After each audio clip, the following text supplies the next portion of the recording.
soft skills, we have actually, after coming into college, we must have seen that, soft skills, we talk a lot about soft skills, your placement officers, your staffs, and so many other people must have talked a lot about soft skills, and what is this soft skills and why it is necessary, particularly in a job going situations and for your career.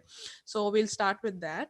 And so soft skills, what are soft skills? Soft skills are actually basically a combination of skills which are people skills, which defines you, what kind of a person you are, what kind of a personality you are, and what are your strengths and weakness.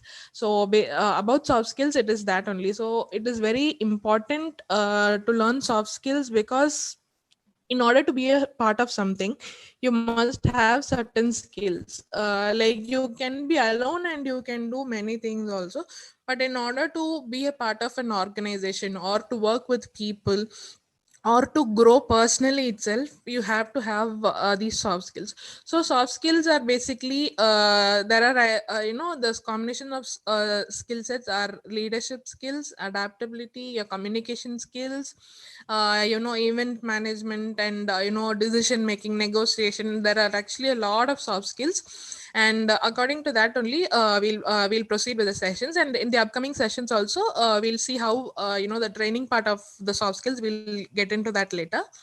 And can it be learned? Can soft skills be learned? If, when something is termed as skill, it means that it can be learned and acquired. If for example, if you have a talent, to sing very beautifully, and that can be learned and practiced and developed, but that is your natural innate talent. But skill is something which can be acquired even if you don't know.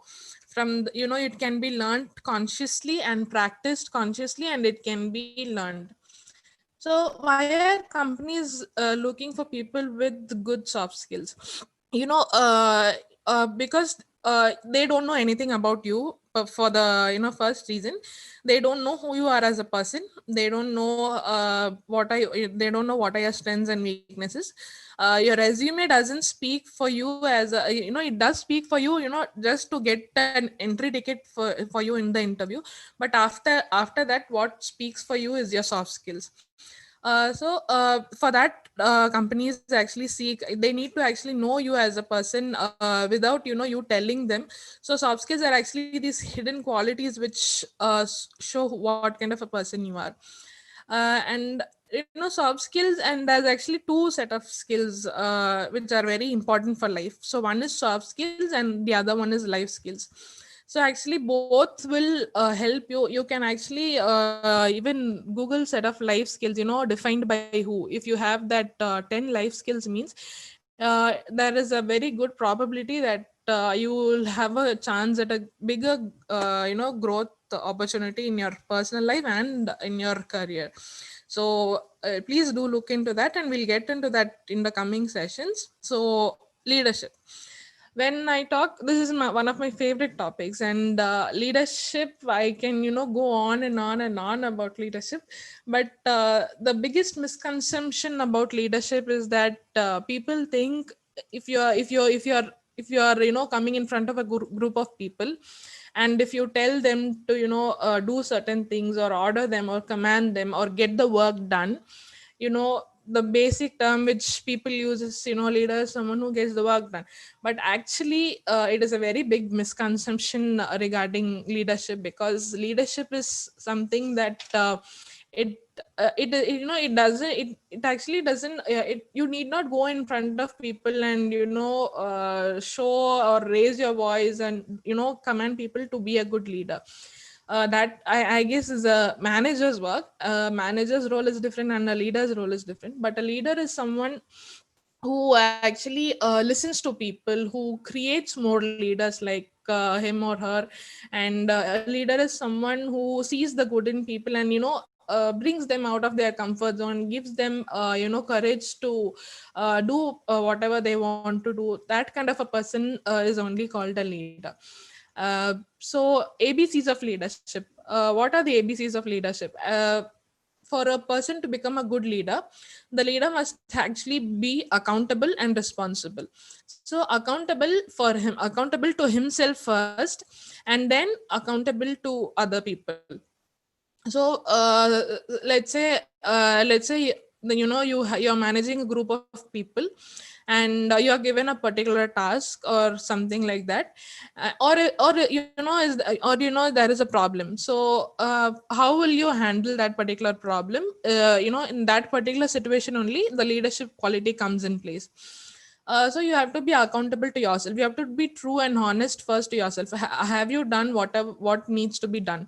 And can people be can be you are you responsible not only for not only to complete the particular task, but are you taking the responsibility for the losses? Are you taking the responsibility for whatever has happened? So that is one of the most important qualities.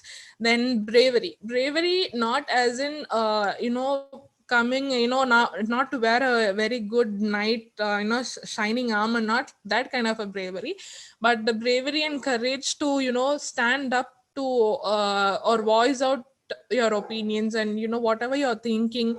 If something is wrong, you tell it out. And if even in a crowd, if one person is belittling the other, you must have the courage to handle that. You must have the bravery to handle that situation politely.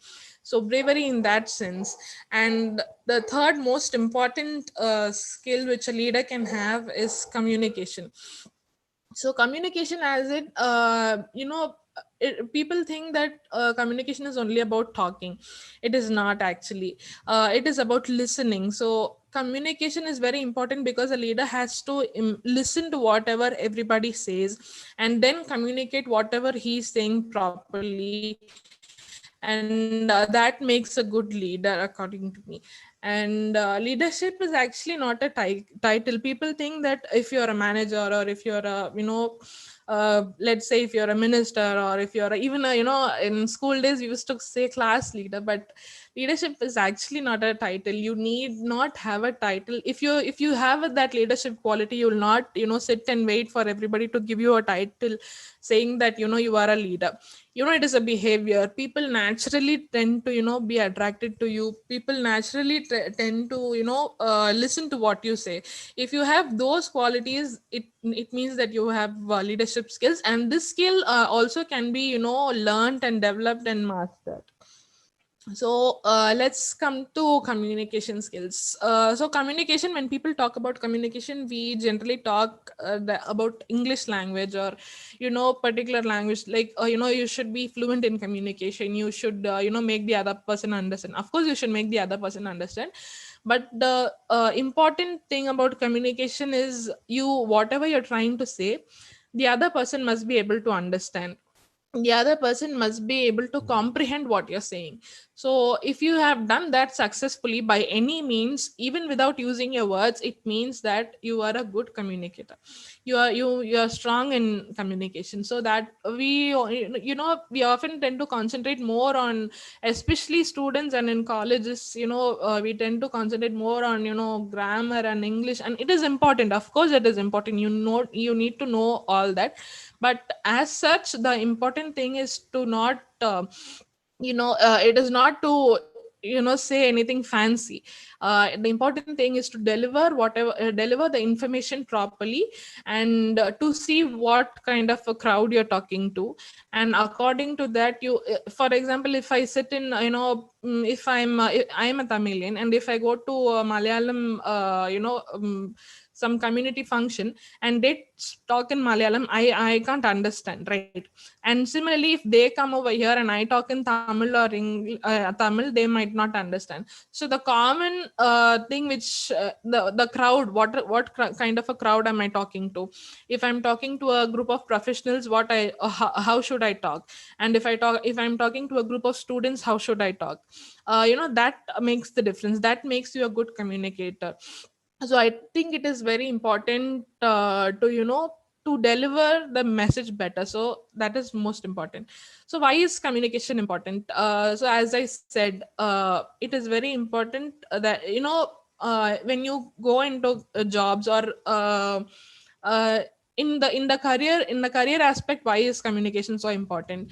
It is important because we have been in a very informal environment right from our childhood till college. So after that, when we get into a an organization, a corporate or any organization, as a matter of fact, we'll have to deal with a lot of people, from different backgrounds of life with different experiences, and they might be in different positions. So how to address them, how to talk to them, that is very important. We might be talking to our friends, we might be talking to our classmates, and we might be talking to our family. But when it comes to a particular organization, it is important that how to talk, verbally, non-verbally, both, because there you have gone there for your job. So that is important, that you keep in mind that communication skills are important in that particular this. So types of communication are both non-verbal and non-verbal. Non-verbal communication is as much as important as verbal communication. For example, if you're sitting for an interview, and if the HR, or if the interviewer, if you go and go into the room, and if you slouch and sit, it tells that you are lazy, and you are not interested. And if you're laid back, and your legs up and all, it shows your body language speaks more. When a person comes to you, right, when a person, for example, if you're standing in a college dorm room, or in your hallway, if the moment you decide whether to talk to the other person or not is the moment you see them.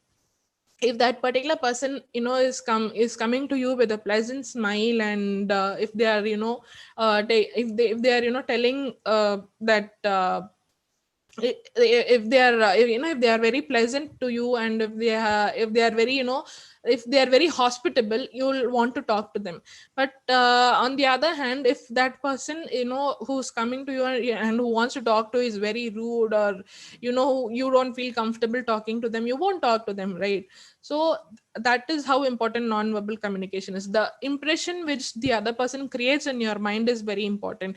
For example, if I started this session with in a very upset manner, or in a very angry manner, or if I was very fast, and you wouldn't like what I'm saying, right?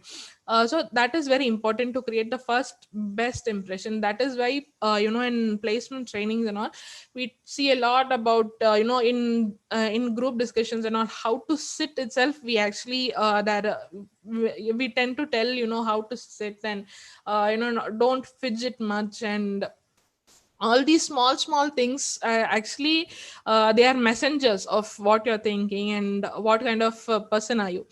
And the next one is actually pretty important. So in order to have a strong communication skills, you should have actually, if someone could answer, it would be better, but I don't think that is possible now. But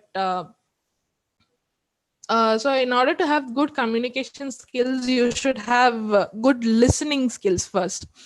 uh, as I said earlier, all these soft skills are interlinked. If you have one, the other will automatically come to you. If you have good listening skills, you have the ability to listen what the other person is saying, and replicate. For language, to learn a language, you should actually listen more. In order to learn, let's say, if you want to learn English as a language, people must have said people must have asked you to read, and learn the meaning of the words. But after college, it is very you can't sit and learn English as a language, like we used to do in second standard. What I would suggest is listen to more of English. Listen to more of it. Think in English, and it'll automatically come to you in a very stronger, the skill will get much more enhanced if you do that.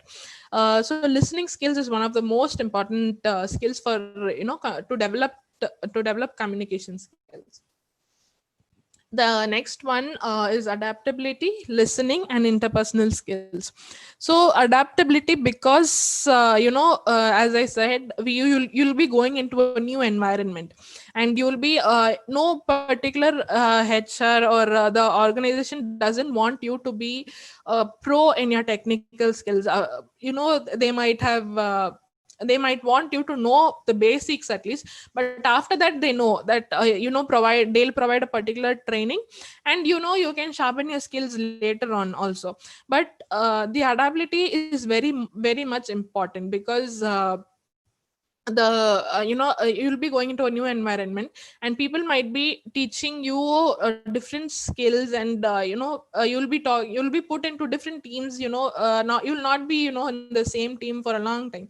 In order to grow also, for your career growth also, you need to have a perspective where you can adapt to that particular situation.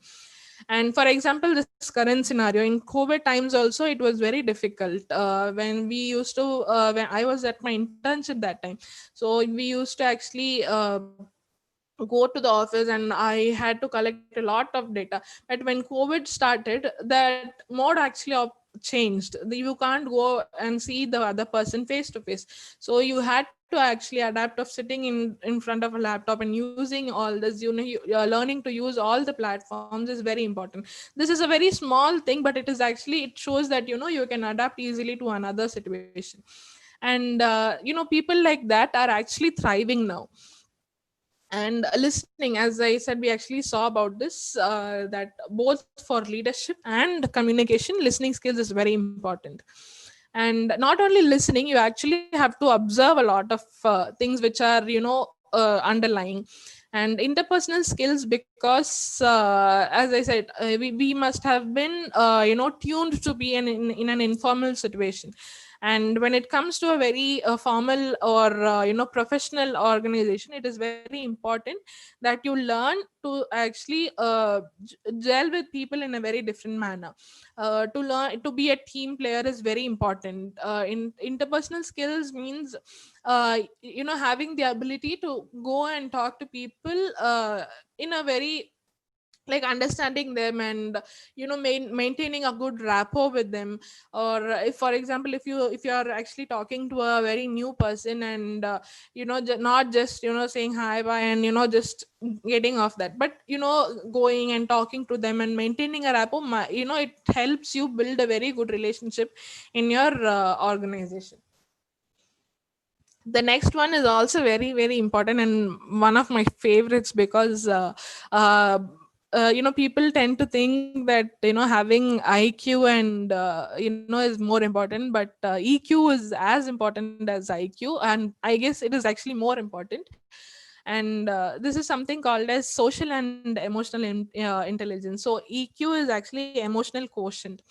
So social and what is social and emotional intelligence? The social and emotional intelligence is nothing but you should be able to recognize what you are feeling and what the other person is feeling, and respond, not only understanding what you and the other person are feeling, but respond accordingly. So that is the main thing in social and emotional intelligence.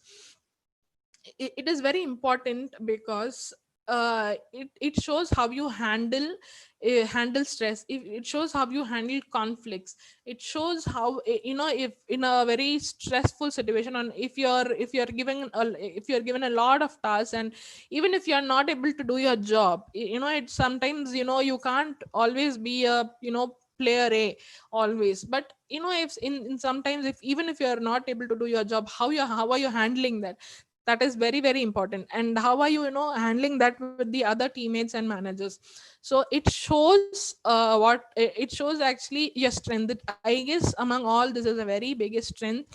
And even this can be adapted by knowing three things basically. But there is a lot to this, and we'll see it later.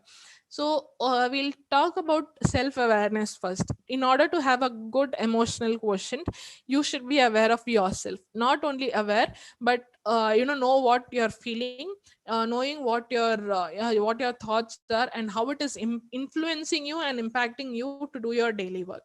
That is the most important thing. You might have a lot going on, but at the same time, if you are aware of, if you are compartmentalizing things, that okay, you should give your attention to this particular thing.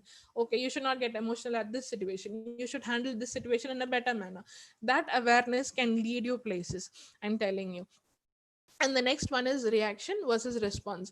uh, if you're facing conflict at your workplace, and you also tend to rage on in that conflict, it shows that it actually shows a very negative side of you.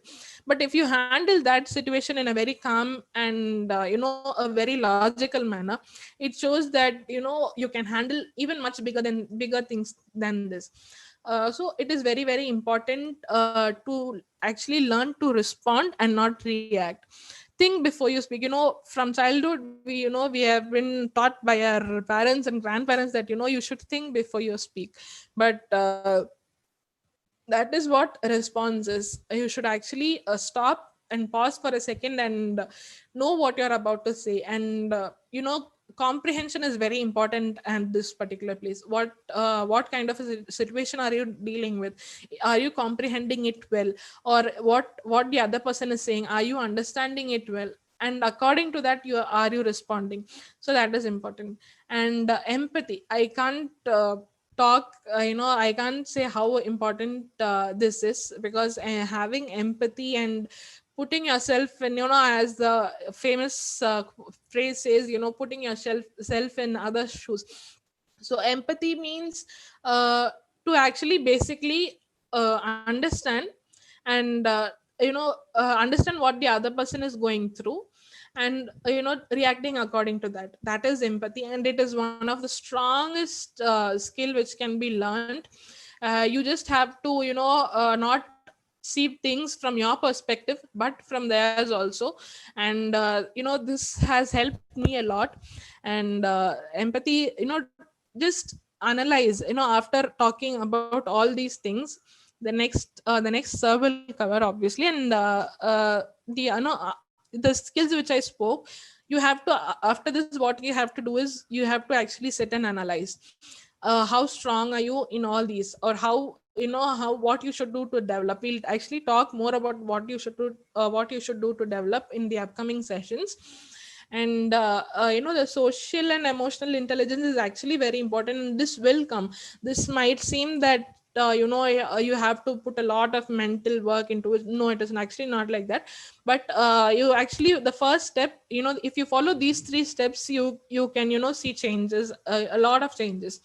And you have to actually, the next step is to sit and analyze where you stand in all the, for companies and all, we do this something called a SWOT analysis, right?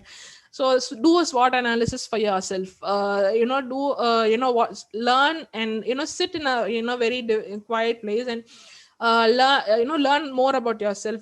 Write your strengths and weaknesses and what you should do to develop them. There is a lot of help. Get help. And after this, actually, before finishing, I also want to touch upon one more characteristic, actually. We talk about introverts and extroverts, right? So these skills we actually see more on, like extroverts are this, that, and all, we'll say. But it is actually not like that. We have been in a system where where a lot of importance, I guess importance is a wrong word, but we tend to think that extroverts can do this and introverts can't. But no, it is actually not like that. It is just that Simon Sinek, he is also a very good he has written a book called The Why. For everything, for all these things I told, why it is important, why it is important, because you have to know why it is important, right? And he says that introverts and extroverts are, the only difference between them is extroverts actually gain energy from a social interaction, and introverts lose energy from the social interaction. And it is actually okay, and there is nothing wrong with it. You should not think that I am an introvert or I am an ambivert, so this is me, they'll not talk to me. No, it is not like that. Actually, first know and accept yourself for that. And there are actually many good great leaders who are introverts, and there are many introverts who are very emotionally intelligent, and they have a good communication skills and command over what who they are. So it is very important and recognize that first and act accordingly. Never ever feel that you can't do a certain thing. So I guess I'll stop this over here, and communication part Sir will cover. And I'm actually ready now to take questions.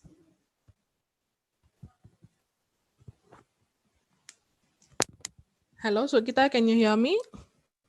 Yes, Archana, thank you. It was a great session, and you covered all the soft skills that is needed for the life. At the personal front, I have a question. Like you talked about emotional intelligence. It's really, really hard when we are working in a pressurized environment in the work and to handle these emotions without reacting or overreacting. I think it's a great thing we have to learn. So, can you give some tips on that? Okay. Actually, these days what happens is I have been watching my sister also go through, these things, because she has been working from home for almost 6-7 months now, and the workload is actually more when she started working from home. And I see that these days people tend to wear burnout as a badge of honor. And I think it is actually very wrong. It is actually not right. When you tend to burn, I think the first thing is to actually you have 24 hours in a day, and in those 24 hours certain number of hours you work, certain number certain number you have to do the other personal things and all, and a certain number of hours you tend you spend to tend to others in your family and all. So according to me, you have to stop wearing burnout as your badge, and you have to start relaxing and replenishing yourself first. In those 24 hours, how much time are you spending for yourself? Doing this, it'll actually give you a much more clear perspective to work the next day.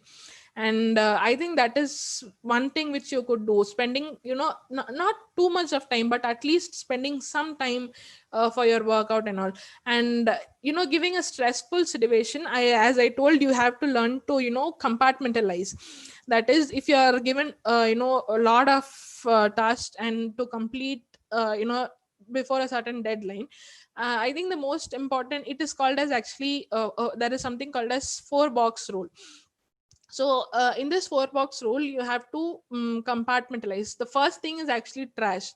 The things which are actually not necessary, but you're doing it thinking it is necessary. If you actually sit and analyze your work ethic, and your how you are as a person, I think these things actually come into place. We actually tend to think we don't have a lot of time, but we actually have a lot of time. At least 55 hours hours in a week we actually spend it without doing anything. That is how much time we have. And if you compartmentalize from this 4 box thing, the first thing is actually trash, not doing unnecessary things, and that you have to identify and write it down. And the next one is prioritizing, which has to be down, which has to be done now, and which has to be done later. And the last one is the most important from all of these, for you personally, which is most important.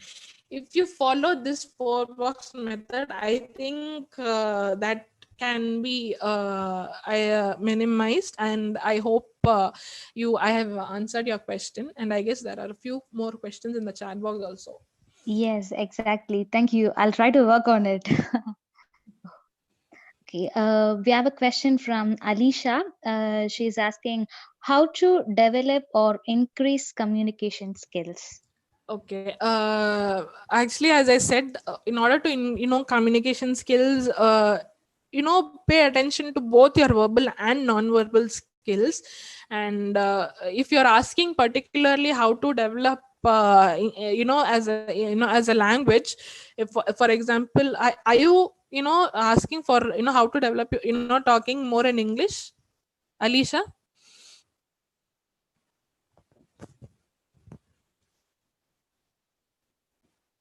I hope yes, Uh, her contests uh, include all, okay. yeah, the Okay. interaction and discussion. Yeah, okay.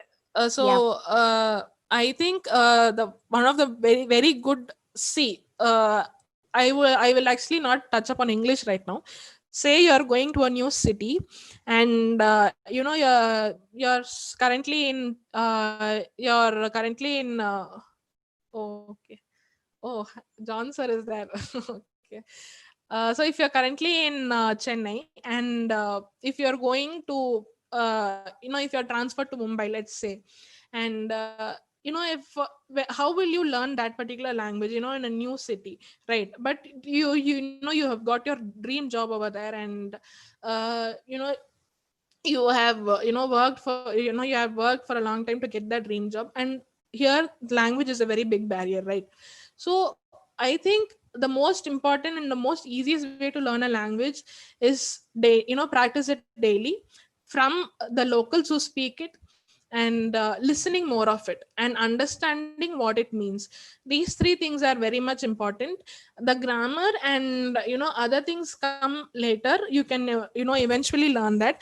But the most important thing is actually, when you start listening to a lot of English, listen to a lot of podcasts, listen to a lot of I actually train my juniors like that. I At the end of one situation was like that, one particular student, he was very fluent enough to sing a whole English song. Even in our training sessions, which were conducted for us, English songs were played to see how our listening skills are and how much we understand that. So it is very important to listen. Start slow. Don't and don't imitate anything. Don't imitate accent. Don't imitate a particular don't imitate a particular style of accent, or don't imitate another person. Be natural. Learn, and learning a language is a daily affair. You can only say, you can only say that you can do these things, but unless and until if you do those, you will not be able to learn it. It is very important to listen to more of English. And one more thing which I think is, you should actually before sleeping, or when you're delivering a talk, don't try to think in Tamil and translate it in English. That is actually very wrong. You should actually think in English, and then try to think in English. The best way to do it, one of our trainers gave this tip, and it was very useful for our students. And it was that before sleeping, whatever you did the whole day, you think in English. When you start doing that, the language will come very natural to you. So I hope that was useful, Alicia. Yes, Achana, we have a good number of questions coming in. Another question from Aarti. It's, ma'am, is leadership quality much needed or wanted for the fresher to join in the organization? Hi, Arti, and good question. But I think leadership is actually quality for life. Be it whether you're joining in an organization or not. It is, being a fresher, they'll actually judge your leadership skills also. So it is actually very important to learn, to be a leader. And as I said, you don't have to go in front of a lot of people and order and come, and that is actually not leadership at all. So you have to, the leadership quality actually, it is some, for some people it comes very naturally, and some learn. I have seen people learn leadership qualities. In my class itself, there were people, there were there was one girl, when she was very silent the first year, and the second year she wanted to do so many things, but she was afraid to tell out, and the problems which we were facing. And the final semester which we were together, what she did, she wrote down all the problems which we were facing, and we had a meeting with among our classmates, and we went to the director and we spoke, and the problem was solved. It is not important. The ideology of a leader is, which people portray, is actually very different, and it is important that you learn leadership quality if you're a fresher, or in a very much experienced position. So I think it is very important that you learn leadership quality. Even a small kid has a lot of leadership qualities, and I admire that a lot. So please do concentrate on that. Thank you. Going to the next question: how to avoid panic if situation is getting worse? She has quoted an example. If she was in charge of an session and her connectivity lost during the session, how to avoid panic if situation getting worse? From Shwati. Okay. Hi, Shwati. A nice question, because I was actually also I attend a lot of meetings now, and it has happened a lot with me also. But in that particular situation, you actually need not panic, because it was not your mistake, and it is something very external, right? And don't panic if the connectivity is lost. How to avoid, if you're asking, means you actually have, it is very internal first. You have to address, don't when you're panicky, actually first address that you're that you're stressed, and after that talk to yourself that it is okay.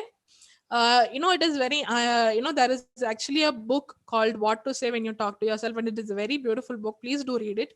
And in this particular how to avoid panic situation, I can't say that you will be able to avoid any situation like this. A lot of hurdles will come, but the important thing which at that particular time which you can do is address that you're going through something, and talk to yourself, and convert that negative into positive. First, every time I get on stage, I used to have this churning feeling in my stomach, that nervousness, sometimes it never goes away for me. But how I learned to manage it was, when that feeling came, and I stopped thinking that you should not, that is not nervousness. I started thinking that as excitement. Because I like to talk very much on stage. I am an introvert, but as I learned that I'm an introvert very recently. But I like to talk on stage, and I like to talk to people individually and all. So I actually turning that particular negative feeling into a positive is very important. I hope that was useful. Thank you, Archana. To the next question from Kumar Jyoti Narayanan. What are the negativity for being an introvert? I don't think there is any negativity being an introvert. There are certain characteristics, certain characteristics that as I said, I actually listened to this audio very recently from Simon Sinek, and he says that as I said earlier, extroverts tend to actually gain energy. That energy is actually very important. I also like to talk to people, but at the same time I like my space. I like some me time. I like my space where I'm alone, and where I'm able to reflect and work alone. But it is a very wrong thing to say that introverts have some negative characteristics. It is not like that at all. There are we tend to be socially awkward, but it is okay. At initially when you're coming out of your comfort zone, it is I'm recently I'm talking to a lot of new people, and of course it is very difficult coming out from your comfort zone. But know your why. If the reason you're asking for negativity for an introvert, you must have felt something, right? Know why you have actually felt that. And I don't think that there is any negativity being an introvert or an extrovert. There are just particular characteristics, and first you have to accept that, and then you have to work on it. So I hope that was useful, and I hope I answered your question right.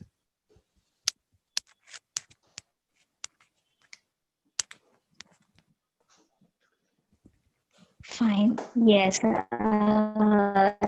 next question from Devbrat Arya. I think the fluent can answer that well.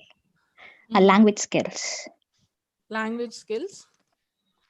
Hello. Yeah. Okay, language Oh, skills. Hello. Yeah. Okay. okay. Yeah. So language. Yeah. Should I continue? Yes, yes, you can. Yeah. Yeah. We have, yeah. Okay. We can quickly go through the. Mm-hmm. So learning see, as I said, learning a language is a daily affair. You should have to put the effort. People can only say that you can do so many things for uh, you know you can do this and that to develop your language. But unless and until don't learn languages from book. I don't think it will be very useful. But learn languages by talking to people. See, there is actually one question from somebody asking how to in China people can't learn English, and how do you communicate with them. There are actually a lot of apps which actually translate into that particular language, and like that you can learn. I am currently learning Spanish. So it is very important that you learn from people there. That experience will actually the learning curve will be much faster.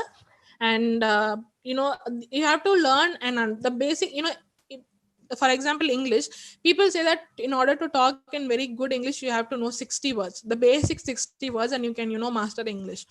It is very important that you learn the basics, and start from don't go and learn something very complicated. Start from the basics, like the basic communication. How you communicate is very important. And if you think that the other person and you are not, you don't share a similar language, there are apps for that. I think like from that you can use it to converse with them. And during that conversation itself you can learn a language. Thank you, Achna. Yeah. Next question we have from Faisal. Mhm. A person has a skill, but hesitation comes barrier. How to overcome the hesitation? Mhm. Okay.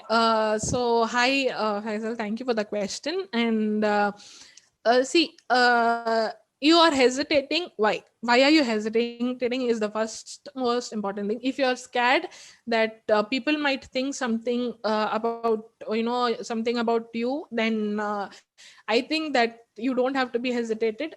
People will have hundreds of opinions no matter what you do or you don't. It is very important that you as a person know you have skills, right? That you have certain skills. Be confident about it. Confidence is there is something called as relaxed confidence. Not going on boasting about it, but you have the skills, and you're very very confident that you have that skill, and you can contribute to something that is needed, right? Don't I think the biggest hesitation comes from people thinking about what other people might think. What if this goes wrong. I think basically that is where the hesitation comes. And the first thing you have to know is never ever think about what other people think. That is the biggest setback any person could have. And people will think no matter what. I just want you to feel confident about your skill. and go on with it. Just take 15 seconds of courage, man. uh, uh, just because before you're about to do something, just take a deep breath, think of something very feisty and go on about it. Don't think, I guess the most two reasons are, one is people's opinion and what if this goes wrong. I think only that too. You have to be confident about your skill and don't mind about other people's opinion. You just have to be sure of it and go ahead with it. That's great. And next question from Mr. Devendra. I'm newly promoted as regional post. How can how can I make good communication between people? I think this is about managing people. Yeah. Okay. Here, as in a different city. Yeah. Okay, he Hello. mentioned as regional post. Yeah. Okay. Okay. So I guess, as I said, I don't think you might be in a situation where people don't completely understand you. Even in that situation, try to catch one person, make a friend over there, and make a friend at oh, he has said something, 3 states, is it? Mm-hmm. Okay. Talk to us first, make one friend over there, and try to learn the basic communication, as I said, following the other steps which I said earlier. And like that, you can, I think it will be very easy for you to converse with them and find a common ground, from with you, with yourself, for yourself and your team. And find a common ground. For example, understand them, what kind of people are they looking up to. So I think these things can make things easier. And the first thing would be to actually get someone's help from there if you don't completely know them. First would, I think it I if I were in that situation, I would actually get befriend a local person over there and learn a few common language, common things, and start your conversation with those common things, and then get into your your stuff where you want to focus to. So when I was in a different state, I that is what I did. Addressing them first in their particular language, and then I'll go to whatever I have to say in English or anything like that. Great. Thank you. One next question from Saif Ali. How to come out of comfort zone, and is that okay to say no to a person? It is definitely okay to say no to a person and be very comfortable saying no to a person, but don't be rude about it. This I you know It is very much okay. People actually have to learn to say no. And I know a person in my team where she has gained a lot of promotions in her career. And she has gained all her increments, but she'll not work after 6 o'clock. And I think it is very important that you have that kind of characteristics. It is, don't hesitate to say no to people. And coming out of comfort zone is actually have to put the effort. You there is something called as I would say you will not grow in your in comfort zone. You have to come to the learning zone. The difference between comfort zone and learning zone is just that you're putting effort in the learning zone, and knowing where you want to go. For example, if you want to become a speaker, if you want to become a public speaker, putting in the effort to get there. First talking in a small group, and first talking to yourself in front of a mirror. All these things are actually steps to coming out of your comfort zone. At one point your learning zone will become comfort zone, when you have actually learned a lot and you're very satisfied, and it is very easy. When something is coming very easy to you, that will become comfort zone. So put in effort so much that your learning zone becomes your comfort zone. And how to come? You just have to have to know why you want to come out of your comfort zone, and you have to put in the effort. And Thank you. thank you, Osef, for the question. Next from Suraj Darshan. He is working as a senior service cum sales engineer with Amico Medical Devices. And his question is, can you please give some idea on how to communicate with hospital staff regarding your product for sales and service purpose? Okay. Hi. I am very weak in sales. So I don't know if I'll be the right person answering this question. But I've recently, done a lot of sales. But I would say sales is just the basic thing which you need to know is what the people need and what are you providing to them. If you are able to relate those two things, and if you're able to ask certain questions, one of the most important skills, I guess, is to ask questions, asking the right questions to know what kind of product they need. And I guess that would help. And there are actually books on sales. You contact me, I can give those books. But reading a book is, you don't have to stop, you should not stop there. You should put that into action. You can contact me, and I can, I'll be probably able to send those books to you. And I guess I think the most important thing is to ask the right questions, to relate what the hospital needs and what you are selling. I don't think I'll share my Instagram ID if it's okay with you. My Instagram is actually Archana Ilango, or my email ID is Archana Ilango, ARCHANA ELANGO 2810 at gmail.com. Okay, we have another question to differentiate on soft hard skills. Okay. The question is from Shaheen Fazil. Could you please Okay. tell me the difference between soft skills and hard skills? Okay, just 1 second. I just have. No problem.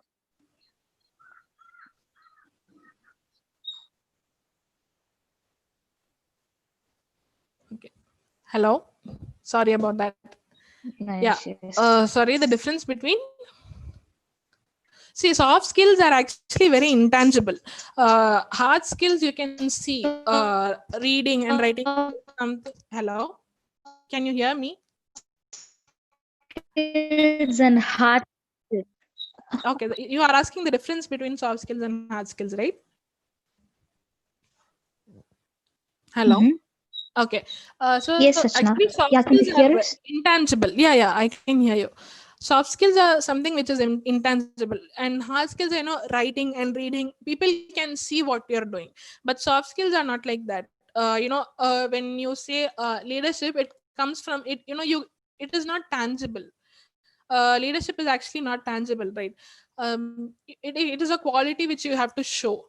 So I think that is how, and adaptability is something which is not it is not tangible. You have to show that you just have it is something what you make other people feel. You are adaptable to a certain situation, right? So soft skills are something which are not tangible, and you have to show that particular quality, and other people, you can make other people feel that. And that is, I guess, that is the difference between soft skills and hard skills, if I'm correct. Mhm. Mhm. Uh, I guess Thank you. sir is waiting, and I'll take up more questions also. You can contact me.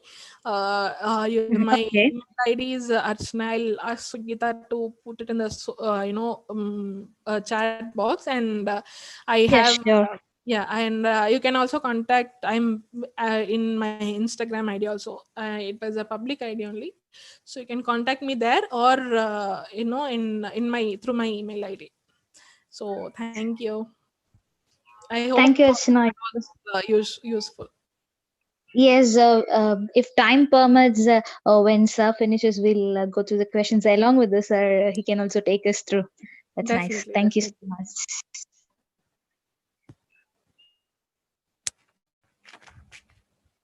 Hi, everybody.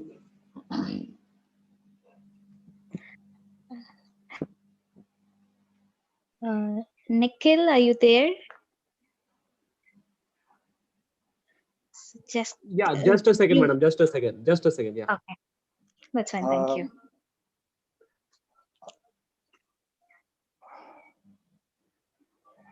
Sukita, you have my, Yes, sir. I'm gonna introduce you now. I don't know why your voice is cutting down.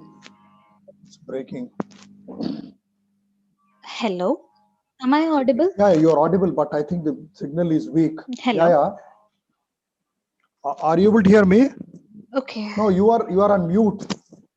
Yes, sir. You're audible. Archana, you are on mute. Archana is on mute. You are, Okay. Yeah. but why? I guess her bandwidth is low, sir, and I guess Ah, she'll get back to you. Her ah, bandwidth is probably low. yes, exactly. Yeah, she'll just, I guess she'll have to introduce you, and then we'll Yeah, continue. I will keep on mute. Okay, sir. Hello, everyone. Am I audible now? Yes. We can Yes. hear you. Thank you. Thank you all for your patience. We are moving on to the second session. We have our eminent speaker, Mr. Krishna Prasad. He's a senior management professional in medical equipment and devices industry, over 30 years of experience. He has worked in MNCs with international exposure, skilled in business planning and strategy, product management, marketing, and branding. He has experience in leadership positions for fast growing companies in medical equipment and devices in diagnostic, various surgery specialties with the P&L responsibility. He is currently working with the Invacare Corporation as a business manager for South Asia. A hearty welcome to you, sir. Thanks This for that nice introduction, session is yours. Sukita. Good. And good morning, everybody. Rather, good afternoon. I'm sure a lot of people are also from outside India. Uh, before I start, Sukita, Thank you, um, sir. is the screen? Sir? Are you sharing the screen, the presentation, or you? No, sir. Your video is live for us now. Yeah. No, but what I'm saying is now Mhm. that Archana has given that presentation, that PPT, are you going to share the same? No, sir, you can use your own, no issues. We are fine for it. No, no. If that's already there, you can just put it across. Then I can always Okay. cover that. Not a problem. Yeah. Oh, okay. Yeah, it's Archana, can easy. you? Oh, yes, sure. She has to, oh, fine. Then in that case, Mhm. let me just, if she is already there, she can put across. Yes, sir, she is live. Archana, can you hear us? No problem. Let me just try to share my screen in that case. Okay. Okay, sir, fine.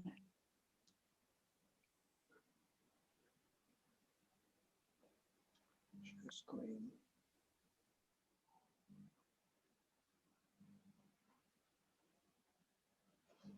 Are you able to see my screen now? Are you able to see the screen now? Yes, sir, yes. Yes, sir. Yes. Right. Okay. So I Slideshow will. mode, sir. Sir, if you can put it in slideshow mode, would be helpful. Yeah, it's in PPT. So you want me to put the full screen? Yes, sir. Just press F9 or F5. It's okay now.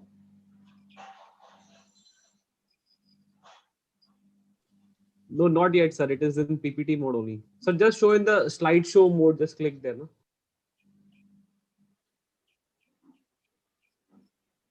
Yeah, you can also project it. I think the option is not working for him. Looks like that. Okay.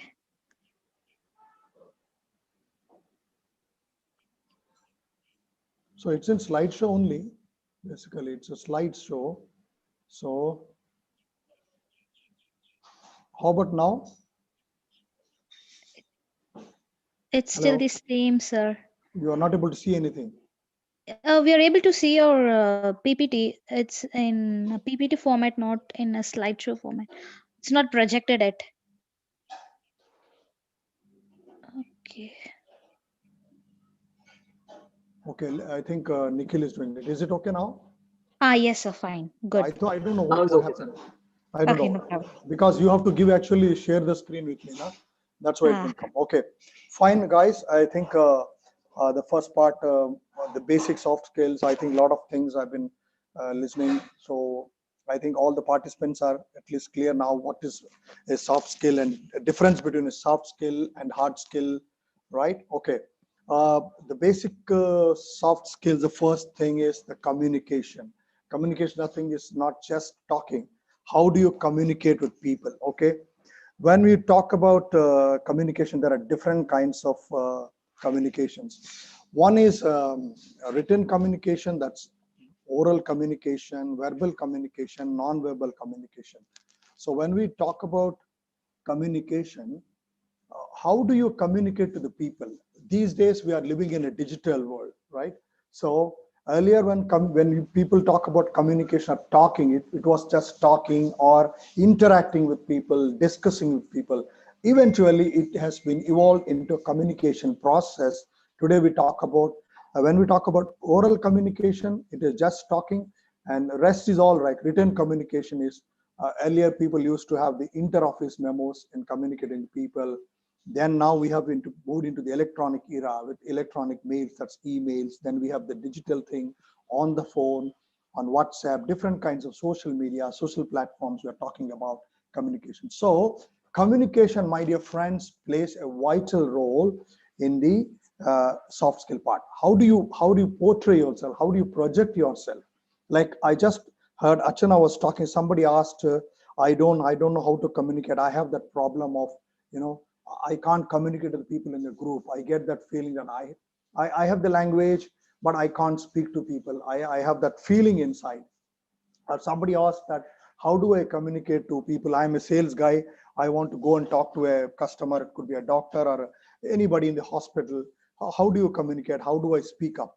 So for first thing, that the first tip or first lesson is to be a communicator. The first thing is you need to practice. Okay, like the way we practice when you started becoming a biomedical engineer. First year you learn the basic biomedical engineering subjects with physics, chemistry, engineering, drawing. So eventually, slowly, you move to electronics, communication. So finally, when it comes to your final stage, you get the optional subjects, the core subjects of biomedical engineering related to our field, right? So every day you practice. It's like step by step. How do you do it? For this, my first and foremost tip to all of you is like to be the best presenter in communication, to talk good, to practice. What you do is mirror practice. You know what is a mirror practice?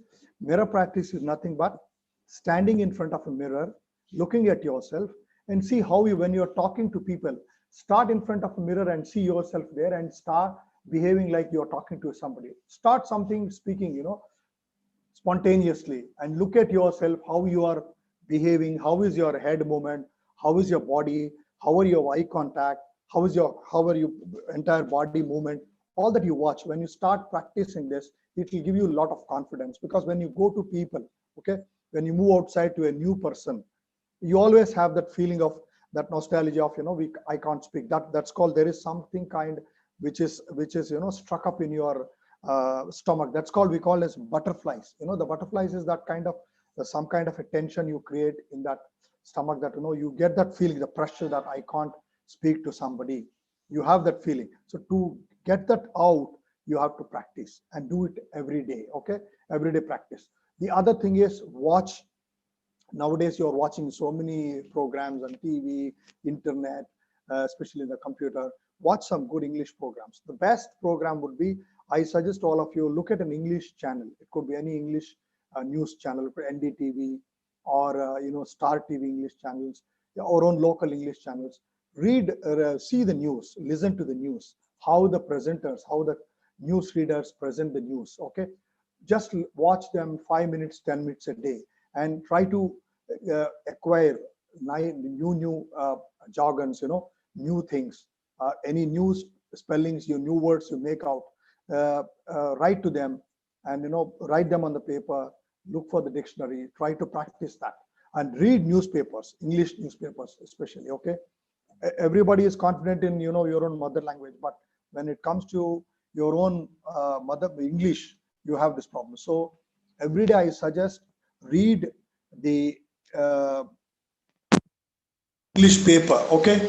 That will give you a lot of contents. You don't need to read, whatever you like. If you like a sales column, or sorry, sports column, or a stock exchange commercial, or a regular news, take one paragraph, read it, try to understand the words. A lot of words come in common every day in news, okay? Reading newspaper, watching something in English will give you a lot of contents. When you practice it, I'm sure a lot of people would have understood, attended the English classes nowadays. These English coaching classes, what they do in English tutorials, they give you a lesson. They make you to hook up to the video, look at them, talk to them, listen to them.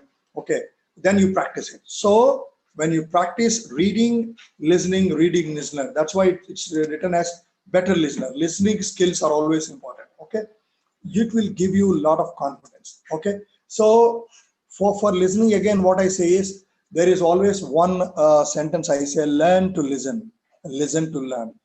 You understand the difference between learn to listen? If you don't know how to listen, start practicing, start learning to listen to people. So we have a lot of, a lot of people have this problem, have this habit of, if somebody is speaking, you interfere in between and you start talking your own version. So what you should do is, when somebody is speaking, give a pause, listen to the other person. That will give you what other person is talking to, what other person want to convey, what is he's feeling, what is his version. That you listen, understand, then you give a reply. You want to comment, you want to give your answer. This gives you a lot of confidence, right? So listening is important. Learn to listen and listen to learn. What is listen to learn? Having started learning listening, once you are a good listener, when you listen more, when you listen to things, when you listen to people, when you listen to news, when you listen to the whole world, you are a learner. You are learning a lot of things, right? So learn to listen, listen to learn goes, both simultaneously. That's why always be a listener, practice listening, and practice in speaking, practice also start. And when you start practicing people, how do you start the opening talk? For example, somebody mentioned, I think a lot of biomedical guys are here. Somebody's from sales, I understand, especially in the hospital environment, or people who are working like us in the medical device industry. Okay, whether you're a service guy or a sales guy or an application guy or a customer support guy, whatever level, you need to talk to somebody, you need to communicate to somebody. Even in the hospital, biomedical engineers also, or maybe people who are in the quality control, or R&D or production. You have to communicate to people at one point of time, more than just not in your mother tongue, whether your mother tongue is, well, whatever is the Indian language, or if you are a foreign language also, when you speak up in English, that's where the real challenge coming. So you need to practice. So don't feel hesitated. Start talking in English, whatever things that you come to mind, and start. If you don't make a start, nobody will. That's why you have to make a start somewhere. You always have, a lot of people have this problem, I will start somewhere, but you need to start, kick start somewhere. You have to start, talk, and then also review yourself. Then when you are starting talking to people in English, always is better that what I want to convey. First, make yourself what I want to convey in mind. What is the discussion I would have, what is the kind of language I should use. First, frame your idea, frame your substance, frame your subject in your mother tongue, and then try to put it into English, into practice, right? That is how. This is about oral communication. When it comes written communication, nowadays a lot of communication is going on nowadays, mostly on the written, especially emails. Electronic mails are taking a lot of importance today in this digital world. So how to address people? Okay, what to write? What is first thing is subject.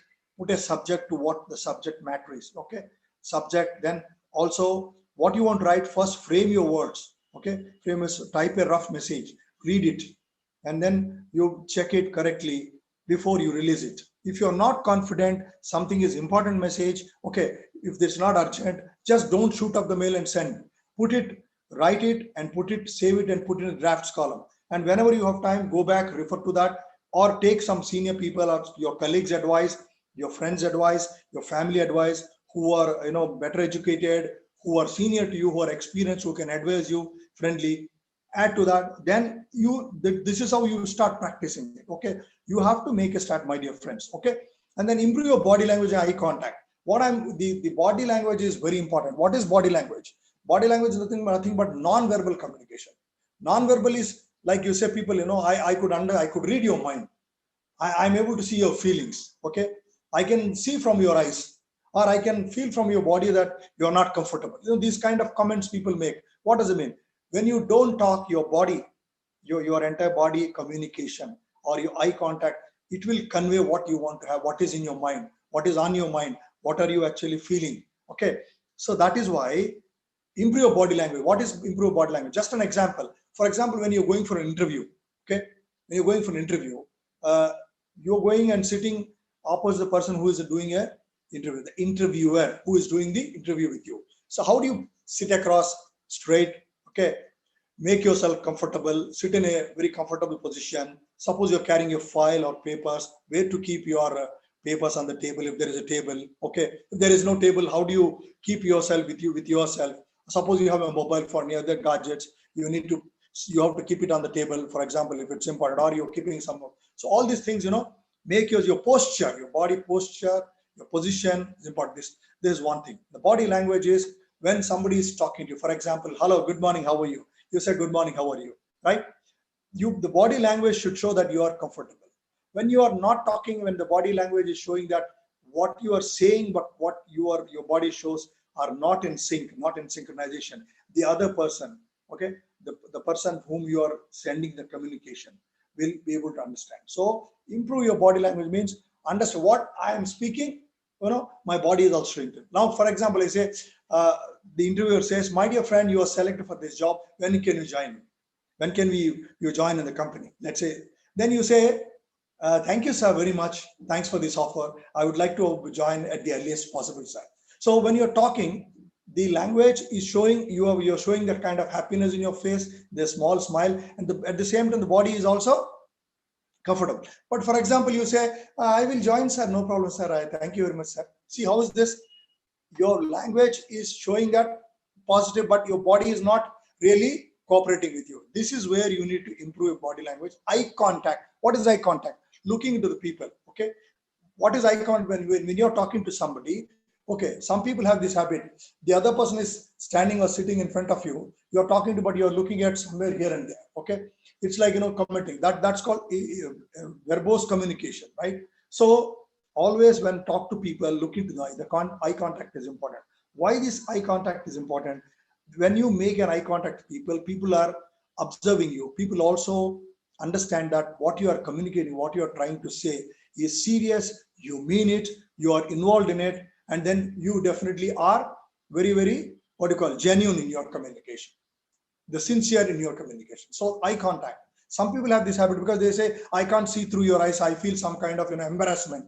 I have some feeling. These feelings you should get out slowly by practicing it. So eye contact and body language, which both are non-verbal communication, are important. They are a process of your communication strongly. So what with the first lesson is practicing your own language, communication, oral, written. At the same time, everyday practice important. Then be a good listener. Okay. And here I also would like to say something about the listening skills. It has been done a research that there are three kinds of communication: oral, verbal, and written. Okay. So oral, verbal, the vocal. So when you talk about, people think that what I am talking is being observed. Okay, right, good. What you are showing, for example, to now, just giving an example. Now I am showing PPT to you. I am talking to you. I am a presenter. You are able to see me in the camera. Three things happening. What do you think you are observing in the most? There is a PPT, you are able to look at that, the subject matter is there. At the same time, you are able to reach out my voice, my communication style. At the same time, whatever the limits we have today, because we are doing the digital one, because I am not physically present in front of you, but you are able to see me with whatever the way you are able to see me in your mind. You're trying to picturize me. You're trying to get a view of me. You're trying to understand what a kind of person. So the whole, your all of you are, the observation is, your whole concentration is on my body language, how I'm behaving, when I'm talking to people. So it has been found from the research that out of three, the body language, okay, verbal, vocal, and visual. What people look at you visual, that goes very, very high percentage. This is what been found from the research and communication. So improve your body language. If you are already a good communicator, work on your body language, work on your eye contact, all that. Now another tips I told you for written communication: reading English paper or English news. I know sometimes referring to some books, reading books. I heard Rachana was saying that read some books. I will advise you, there is a very fantastic book called, maybe in the question and answer session I can share, a book called How to Win Friends and Influence People. How to Win Friends and Influence People. This is by a management company from US called Dale Carnegie. I will put in the chat box so that you can take it through. This is the first book. If you start reading this, it will give you a lot of insight in life. How you can become confident if you are not confident, if you have negative kind of thinking about yourself, if you're not very sure of things, how to reach out to people. A lot of people have that feeling of reticent. Being reticent means I'm not able to talk to people, I'm not able to mingle with people. A lot of people are having that shy feeling. All that you will go out if you read this book. So a lot of communication books are there, but this is the first fundamental book which will give you a lot of insights, and you read through it once, twice, you will really get into the habit of communicating to people. Right, friends? Let's move on to the next subject. Yeah. So here again it says, to develop your language, what all things you have to do to develop your language. You can listen, read, get help, talk. Okay. Now again, when we are saying listening, how are you going to do the practice of listening? Okay, so somebody like me said, okay, start listening. It's like nice to say that, nice to teach, and then you listen. But how do you start practicing listening, right? How do you start practicing listening? This is called patience. You know what is patience? You need to have that patience to listen to people. Okay, you need to have a lot of people have the habit of talking in between. As I told you, they interfere, they intervene, because they have that feeling, I need to talk first, or I want to convey my thing. They think that, before I talk, if somebody talks, I don't have anything to talk. These kind of things, these kind of feelings will limit you, and so that you are not able to get out your thing, that okay, I know something, I want to talk to something, so I'm communicating something, right? So listening is learning patience. I tell you, my dear friends, here today, uh, especially all of us as a group, Biomedical, okay, whatever the portfolio you are having, sales, as I told you, in biomedical engineering, we are all ultimately, for us, the end customer, the end consumer. Okay, whether through a doctor or a specialist or a company, ultimately a person who is using your product, we are all instrumental, and the product is used by a doctor or a technician or a consultant, right? So when we are looking at that kind of thing in mind, we have to have the habit of patience, because in our industry, in our healthcare industry, we have to have that patience. For example, there are a lot of sales guys, service guys in this forum. When you go and meet a doctor, when you go and meet a nurse in the operation theater, when you go somebody meet in a hospital, they are all busy. Sometimes they say, you wait, sir, please wait, madam. Okay, so we have to wait. In our business, it's always like that, because in healthcare, it's a human life. We are related to human life. Our business, our job, our portfolio, our entire biomedical engineering is linked to human life, healthcare. So when it comes to the human life healthcare, the first and foremost, to a hospital, to an organization, who is important? Important is the patient, the end person, a common person like you and me, a patient. So that means a patient is to be treated by the hospital, by a doctor, by a consultant, by a nurse, whoever is important, whoever is required at that time. So our end customer, we need to have the patience to listen. So when you start listening, when you start understanding, when you start practicing how to, have the patience to listen, patience to wait, automatically you develop this kind of, habit of listening to people. Sorry, Nikhil, are you there? Hello.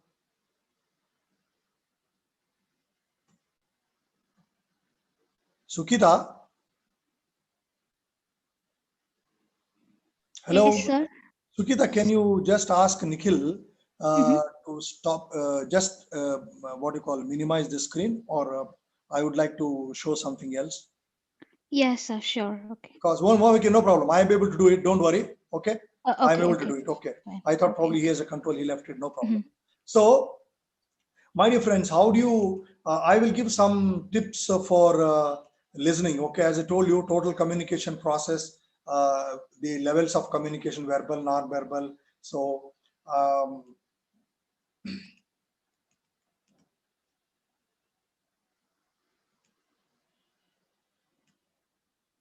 so sorry, yeah. When I'm saying that, Archana, are you able to see my screen now?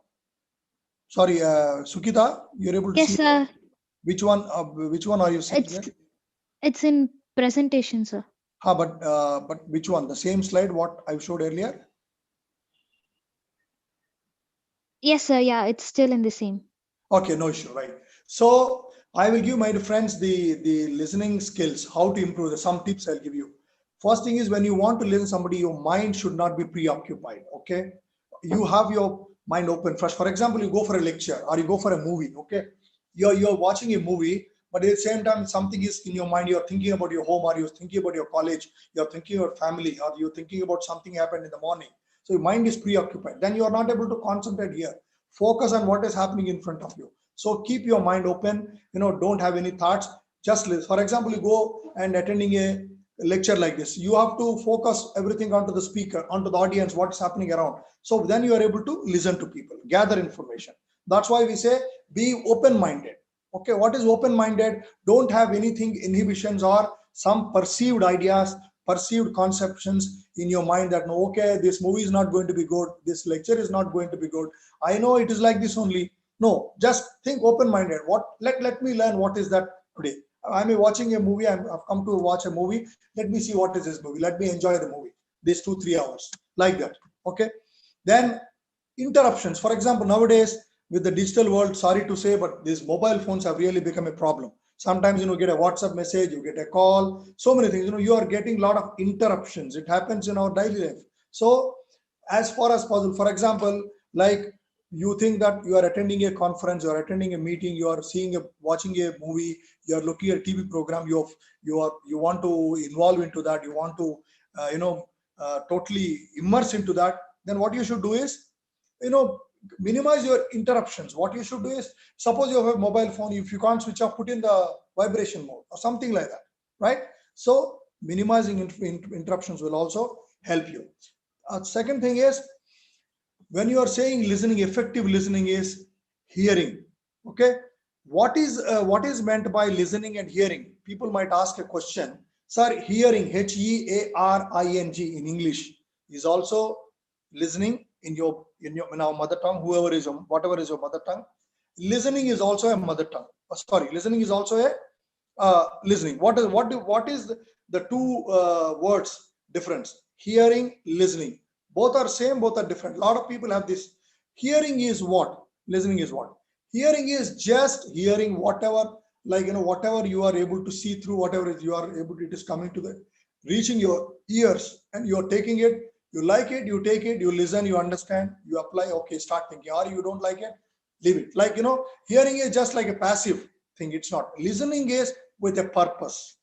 The difference between hearing and listening is, listening is a purpose. I am listening to this program. I'm watching this TV program. I am listening to a good music in radio. I am listening to a radio program. Okay, that means I am listening with all full concentration, with open-minded, with no interruptions. I want to see what is there in for me. I understand if it is something useful, I will apply. I will work on it in my life. This is called listening. Hearing is, I will just give an example. For example, you're watching a TV program at home, something is coming in, you are just looking at it, but you are not totally concentrated in that. You are just listening, you are just looking at that. Sometimes TV is coming, somebody is talking to you at home, somebody is calling you. Your mind is here and there. This is called hearing. Okay.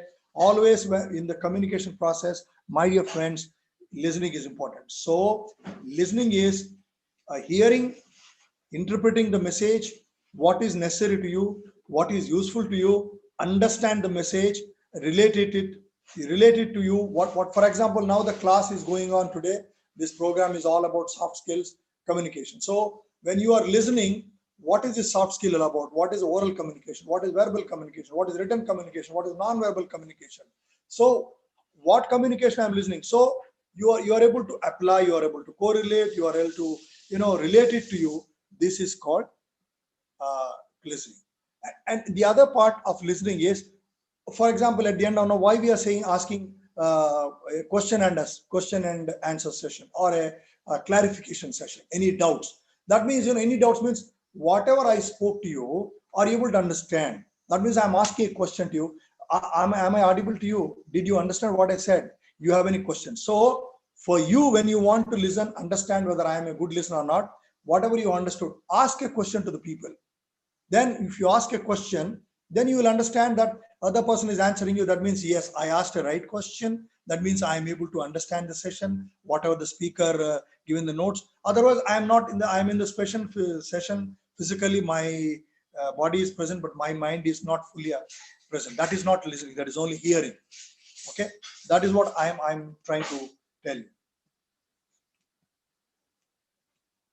So the other important thing in body language, a lot of people ask, postures and gestures. As I told you, that how do you sit, how do you stand, what gestures you make, the movement of hands, the eye contact. Okay, gestures is like you nod your head, high movement, then your hands movement, then eye contact. As I told you, you are looking at the person, but sorry, you are at the person, but you are looking at somewhere. You are making your hands movement like this. That is also not agreeable. Orientation to subject. What is orientation? How are you in line with subject? Today we are talking on one topic, one subject. Are you talking with respect to subject, or you are out of the track? Right? And then suppose you are showing some presentation. Suppose you're showing some literature. Okay. For example, our sales guys, service guys, when you go to a customer, especially to a doctor, to a hospital, present your product, when you're showing some literature on your laptop, are you showing the literature and talking to the customer, your consultant? What is that you're showing? What is that you're talking? That correlation, that synchronization should happen. So that's called orientation to subject. Then presentation. What you're talking, when you're orienting to subject, what you're presenting is related to subject on it. How are you delivering your message? For example, you're talking to a doctor on your 5-parameter monitor. Am I conveying the right thing? I'm first starting here talking about the company, then product, then features, what kind of features the product has, all that attributions of the quality, the benefits to the doctor, the benefits to the hospital, the downtime, uptime. Am I able to present myself? Am I able to deliver the correct message to the doctor correctly or not? Right? Like, then also looks, your physical appearance. Physical appearance is like, for example, how are you dressed? How are you looking? Your physical appearance is also important, my dear friends. Okay. And after all this, another thing important is your emotions. In your communication, body language, especially when you don't open up your mouth, when you don't communicate orally, your non-verbal communication, apart from your gestures, apart from your eye contact, orientation, presentation, and looks, what also is important is your emotions. You know what emotions are? Mixed feelings.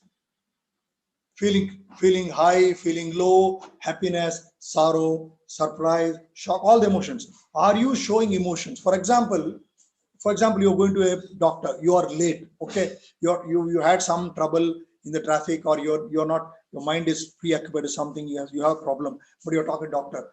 But that kind of feeling is showing in your body language. You are able to show that emotions. You're in a hurry. So if when you're showing that emotions, you should be careful. That's why you should have a balance of emotions.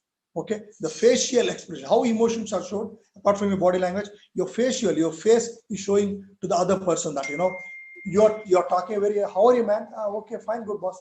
But you don't like to seem to be happy. No, I'm happy here. People are able to see your voice, see your head, see your appearance, that your emotion is showing. Though you are saying I'm fine, happy, but your emotion is showing that you are not happy. You are somewhere unhappy, or something not correct with you, something not something wrong with you, or something not, you are not tuned to what you are actually saying. So express of emotions is very important, especially in our field when when we are meeting our clients, customers, anybody. Okay, I'm not just hinting salespeople in the biomedical industry of medical devices like us, or hospitals, anybody, even biomedical engineers who are there working in factories, production houses, in companies into production, R&D, quality control, regulatory. Everybody is a client. Customer is not just outside, is an inside customer also. To you, the other department, your other colleagues are customers. For them, you are a customer, right? For example, in a hospital, biomedical engineering department. But for biomedical engineering department, as a biomedical engineer, for you, the entire hospital, all the departments of your customers. It could be radiology, nephrology, urology, any department, the customer. Similarly, for them also you are a customer. You understand? So expressions of emotions in between, okay, with other people, using your especially facial expressions is very, very important, right? So, sorry, I thought, okay.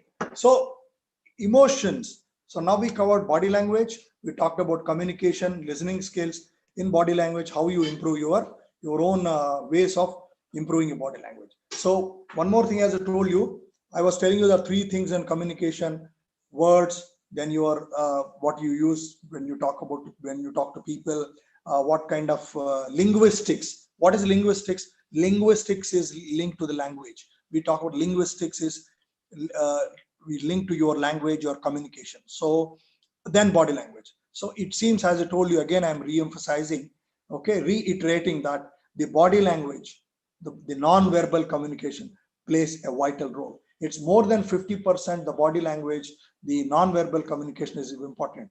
That's what in research it is shown, right? Okay.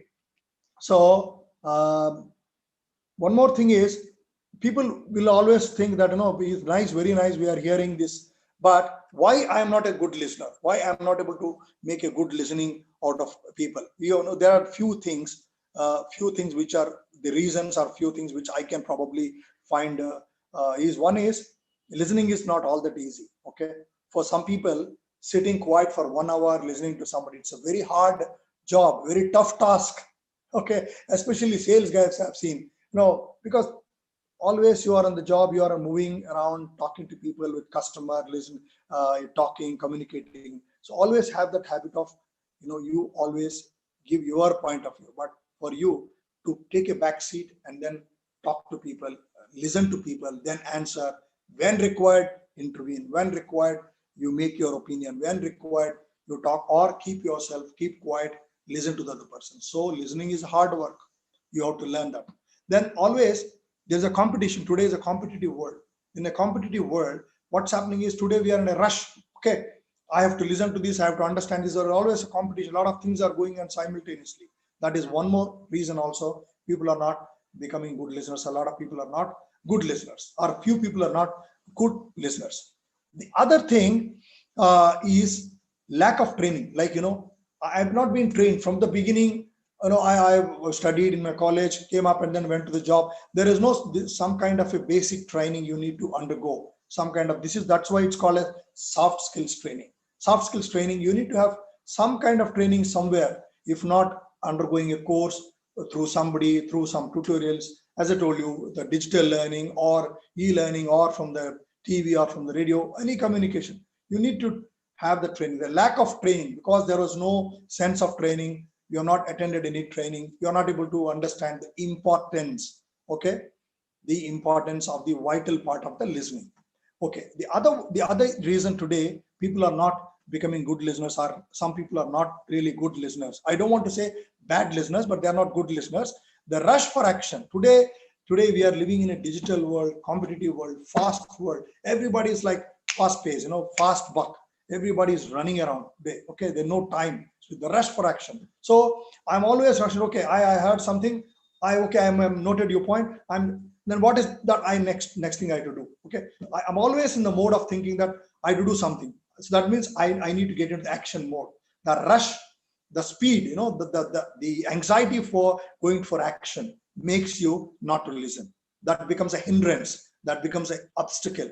That becomes a roadblock for not listening. So these are few reasons. One is it's a hard work to listen, a lot of competition, lack of training, as I told you, your own internal feelings that some people have this habit, or some mind, perceived mind, preconceived mind, ideas in the mind that, no, what is there to listen to him here? I know him, or I know this subject. So that I don't want to say overconfidence, but underestimating somebody or overconfidence, or take it light. Okay, these kind of attitude. All these things will finally result into not listening to, or will make you bad listener, not a good listener. So please cultivate this. So now different things we discussed about communication part of it. So coming back to the so what we have to do to develop your own language, you have to be a good listener, practice it every day, improve body language and eye contact, as I told you, listen, reading, get help. What is get help is, I told you, take help from different sources, digital, from your Google, from your friends, people, knowledgeable people, hierarchy in your own organization, wherever you're working, take from seniors, some family friends, your own family, your own parents, your own family, your own kith and kin, take help, take some senior professionals help. Like, these kind of platforms, when you attend these kind of trainings, get help, take a lot of information. So start practicing talking to people. But one thing I think rightly she has also put here, that keep it simple. Okay, keep it short and simple. There is a principle called KISS, KISS. Don't get it wrong. KISS is nothing but keep it short and simple. Especially, my dear friends, I would like to emphasize in our industry, because when we meet our clients, as I told you, wherever the work, whichever the part of the world you are all living, we all are working with doctors, consultants, mostly 80%. Even for those guys who are in the customer service application, bearing people from non customer oriented, like people into production R&D, as I told you, most of the people we are talking to, doctors, we are interacting with people, hospitals, they the busiest the biggest challenge with them is they don't have time. They are running short of time. A doctor always will tell you, I don't have much time, please talk fast. So we are running in the fast work time, as I told you. So always start learning this practice called keep it short and simple, KISS in English. So what I mean to say is, whatever you learn, start practicing talking to people. Okay, once you start practicing, you become experienced. What your subject, which probably you would like to speak for 1 hour, how can I make in 10 minutes, 15 minutes, 5 minutes? Okay, start practicing, start getting into that mode. So once you start doing that, keeping it short and simple, normally they say, boss, let me tell you, to cut the long story short, this is what we want. Okay, so the customer tells like that. So that is how you have to also uh, get into that kind of a mode and start practicing it, learning it, practice it, and also observe it, and then do it regularly. One thing is, to be a good communicator, to acquire good soft skills, you have to hard work. Okay, you have to work hard, my dear friends. There is no substitute. Okay, by learning from your Google or the net sources, you have knowledge, but you have to practice it. There are no shortcut. You need to work on yourself. Okay, you have to start somewhere. So hard work definitely pays. So first, as I told you, that think, how do I improve my more than my mother tongue, the English language, which is important today for our communication. All right. So we covered in communication now, talking about body language, practicing, listening, then also eye contact, all that aspects of body language. Then what are the tips we need? Then why we are not able to becoming a good listener? What things can make us be a good listener? What are the things required, the tools required for reading, listening, okay, taking help from people, talking. I told you first and foremost the mirror practice, all that. So if you probably able to do all that, I'm sure you will definitely start becoming a, I don't want to say great communicator. First, become a uh, first. If you are already a good communicator, I'm sure there are a lot of people in this forum. Becoming a best communicator is good. Another important tip I told you, I'm going to give you, as I told you from the beginning, about watching, reading, writing, then also practicing writing. When I said especially emails, earlier people used to do that essay writing. I'm sure you also remember in college days, wherever you studied, you have this English essay writing, your own mother tongue. The yes, why? What was that essay writing? Is nothing but this is only how you communicate to people. Take a subject right. So today, because email is playing a lot of vital role, start practicing sending emails, improve your language, English language, by reading your English newspapers, reading news. Plus also, one more tip is watch some nice videos. Okay, go to Google. I can share my number, my email ID, everything to you. You can approach me. I have a lot of videos. I can You can get upload onto your YouTube. Watch the tube. What do you call? Go to YouTube and Google. Watch some nice videos and communicate. There are a lot of good presenters internationally. Okay, locally also there are some good speakers. Nowadays everybody knows Sadhguru is one guy who's a good communicator. Apart from his philosophical and spiritual knowledge, is one of the good communicators, I would say. And there are a lot of corporate people are good communicators, right? I would say Steve Jobs, who's no more now, the CEO founder of Apple, was one of the best communicators. Okay, and presentation skills he has. If you happen to see his videos, go to YouTube and watch for Steve Jobs video. I still remember there is a video from Steve Jobs in the year 2011 or 10, when they launched uh, their thin pad, the notebook, the computer, Apple, that is called, I think, Micro Air or so the name.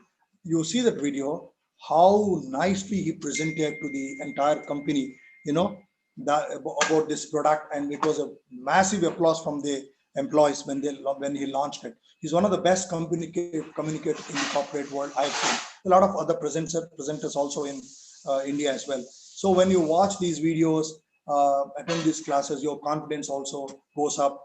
Practice it, and finally be a good listener, and start communicating, and that will definitely take you to places, right? So with that, I think I will finish my session. I hope I have done whatever is required. We have still 10 minutes time. Thank you to all of you. And before I close, I would like to congratulate everybody today. I'm sure you all know today is a World Biomedical Engineers 7th year. So we are all celebrating that. Be proud that you are a biomedical engineer. Okay. I think somebody also commented to that behind every successful doctor there is a biomedical engineer. So I think we should pat ourselves. Sometimes life says, if somebody is not talking great about you, you need to also talk about yourself. So I would like to deliberately say that I'm really having proud and take pride in saying that I'm one of the person in this forum, biomedical engineer. So I think we all should be proud of it, and then we should enjoy that respect, right? So with that, I close. So then you can take the question answer sessions. Sukita and Nikhil, over to you. Thank you, sir. It's really Sukita, you're cutting down. I am not able to listen to great you. Your bandwidth is low. I think presentation. I hope sorry, your bandwidth thing, I think is, participants. Yeah, remote place. I think that's the highest bandwidth I can acquire. Hello, is that fine now? Nikhil, can you hear me?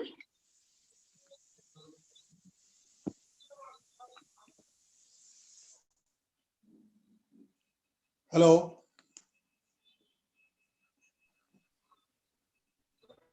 Hello, Sukita.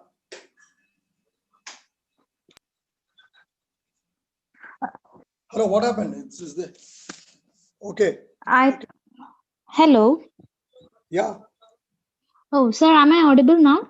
Now you are audible, because I couldn't hear. Your voice was cutting. Maybe you want me to put off my camera. Probably, what happens when too many cameras, too many people are on voice, the bandwidth becomes very slow.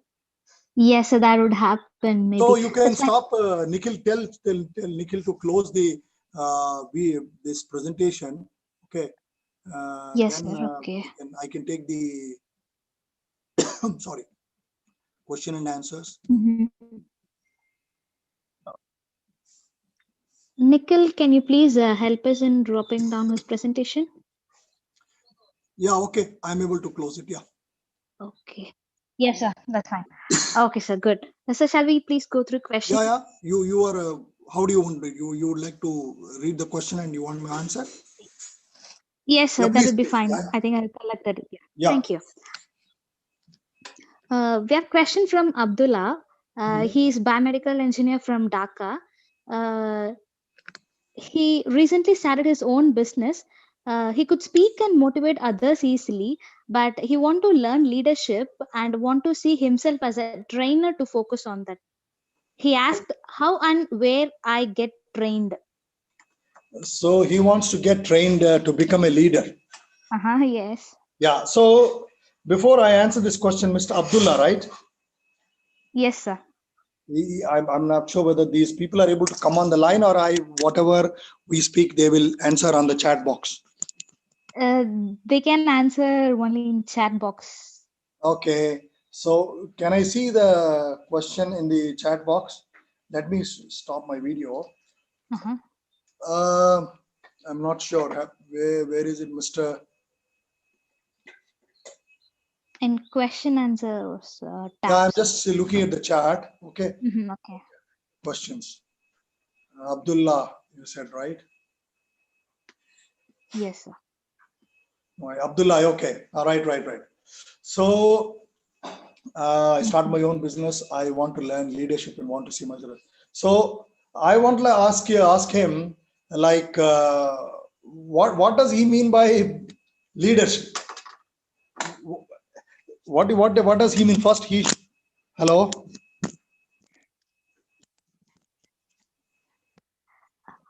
I think his context would be he's owning his business and he could manage people.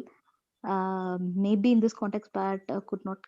Okay, I so could he not wants to see. become a leader to manage his own business. That means to manage his own business, he need to communicate to people, right? Okay, right.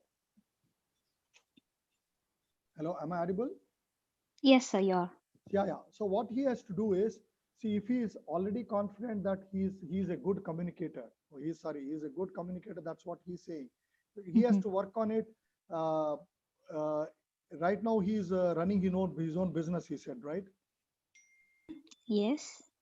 So he's running his own business. So he has to first start talking to his own employees confidently, talk to them one to one every day, and slowly getting into the practice of speaking to people, make presentations to people in their own company or in his own business. Start acquiring that kind of knowledge and start acquiring these kind of skills. No, he has to start from slowly from in the process, one by one. Okay. Yes, sir. Thank you. Shall we move to the next Hello, question? and the other part, he also said where he get trained. So what he has to do is he can look for some. Since he's in Dhaka, I'm not sure if it's in India. I would have suggested Dhaka. Definitely, there must be some companies who are definitely doing training companies are there. He can look at some training companies like Dale Carnegie, Achieve Global. I can ask him. You share my email ID to him, or I can send in a chat box.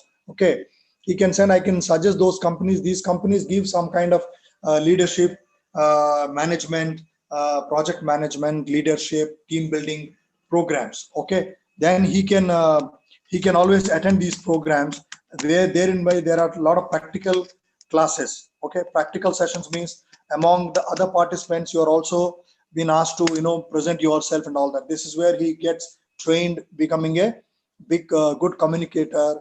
Then the leadership skills, all that will be there. Okay, there are different modules of leadership training, right? I have sent my uh, email ID.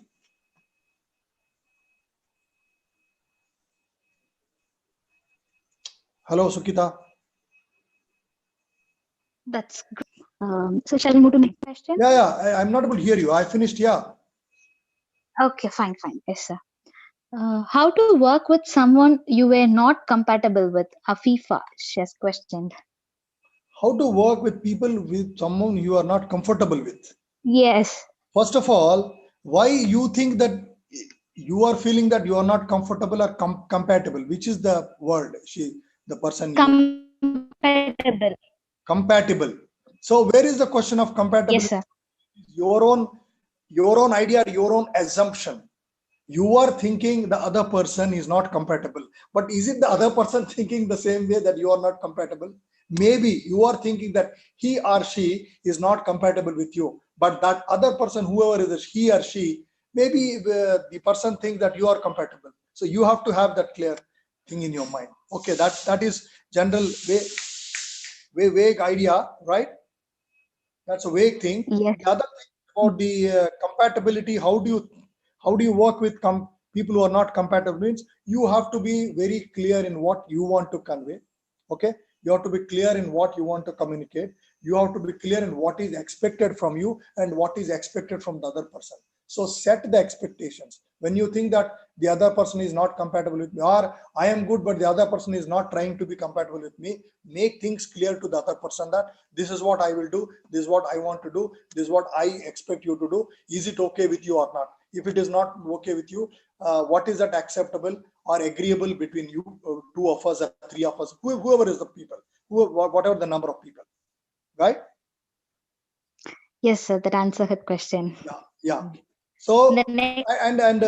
last thing is also, once you think that you're not compatible, the other person is not compatible, start becoming a friend, start making that approach. Okay, communicate, understand the other person might little more personally, the quality of the other person, like the person, whether he's senior to you, junior to you, what kind of experience, what kind of knowledge. Look at the positive things in the person. Okay, if the person is positive, don't look at only anything. If looking at positive things, you will also be able to understand better. Okay, once you understand a person better, you will be able to also be compatible with the other person. That is how you will be able to achieve the other person, and becoming non-compatibility to compatibility. Okay. Yes, sir. That's fine. Thank you. We have next question here. How do you cope up when you have too much work on your platter? Excellent question. How do you cope up when you do have too much work on your platter? Okay, first of all, what is making you to decide or to say that I'm actually losing my because the bandwidth is becoming slow here, net is slow. You have to please cope up with me. I'm not sure, that's why maybe No. one place to another place you would have seen some momentum in my position. Yeah. Uh-huh. Who has told you that? How do you think that your work is too much? That is first thing you have to ask yourself. What is too much is, how much is too much, right? So the positive side of it is, don't think whatever is coming to is too much on the plate. So if there is a lot of things on your plate, okay, first prioritize. Okay, probably this is a general question this gentleman asked. Who's the person asked? Bhagati. Sorry. Hello. What is the name of the person you said? Bhagati Manswa. Okay, Bhagati. Okay. So what I'm saying is, the person has to, if you have so many jobs, you think, okay, I have got too much work to do, please make yourself sure that what is the thing first I need to do. Okay. What is important first? That's called prioritization. There are two things when you are job regularly is prioritizing and planning. Okay. Priority and plan. How much prioritization you're doing, what is to be done first, what is to be done last. Okay, the high priority, the low priority. Okay, the high priority. So when you're doing this kind of calculation, first, whatever the jobs you have, number of jobs, you have to have that kind of habit of putting things in your IOM or in your memo, in your writing pad every day. Okay, write things on your work pad, that what are things to be done. Jot down everything. Then first start looking at the highest priority job, how much it time takes. Like that, come from high priority to low priority. First take up the high priority to job to low priority, and just estimate a time. Have an assumption of some time that each job will take how many minutes. If I have 8 hours, 10 hours, 6 hours, how much I can accommodate. Okay, which I will do first, which I will do last, and in sequence. So what are the jobs are left over pending, I can shift it tomorrow, right? So when you are doing this, the jobs which are pending for the next day or the next time, okay, if you are keeping a job which is pending for the next day, which is of high priority, that means your work planning is wrong. So what you do is, do the first high priority job, so that you can leave the jobs for which you don't have time for today, which can be planned for tomorrow. Thereby you will also get that feeling of relief that there are not too many things on my plate. I will be able to dispose of my jobs one by one, tasks one by one. Right? That answers my the question, Bhagati. I hope, yes, sir. You were You can clear put with on that. chat box. I'm not sure. Okay, Okay. sir. Okay. The next question we have, how to make presentation on any topic based on pictorial representation. How to make any presentation? On pictorial representation. So you mean to say that if you are presenting on something on your PPT, apart from your PPT words, you would like to make some pictures, right? Yes, his question context is like that. Yeah. So I think what it is something to do with the Microsoft PowerPoint skills. Okay, go to the PowerPoint. If the other person is listening to me, what is the name you said, Sukita? Because there are too many things on the what do you call the chat box here. What is the name of the person? Yes, sir. Okay, wait. I'm just Devigan. Devigan M, sir. Because I am not able to see here. Is it like these are one second? Devigan. Okay. What you have to do is Devigan. What they have to do is they have to go to the Microsoft PowerPoint. When you're doing Microsoft PowerPoint on the top left side, you will have a lot of options. Okay. You have options when do it for you are doing your design outlet layout, slide layout. Then you have representations. Go to that sound, music, pictorial representation. Go to that selection, select that picture. They will have a lot of options. Then you have options also there. You click on that and click on that. Once that option opens, bring it onto your slide wherever you want to show. Okay.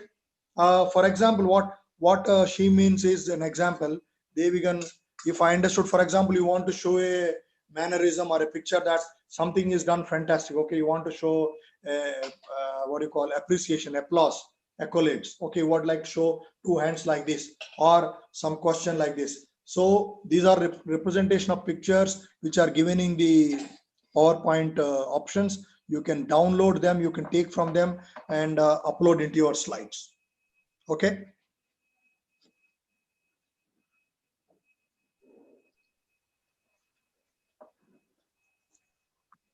Hello, Sugita.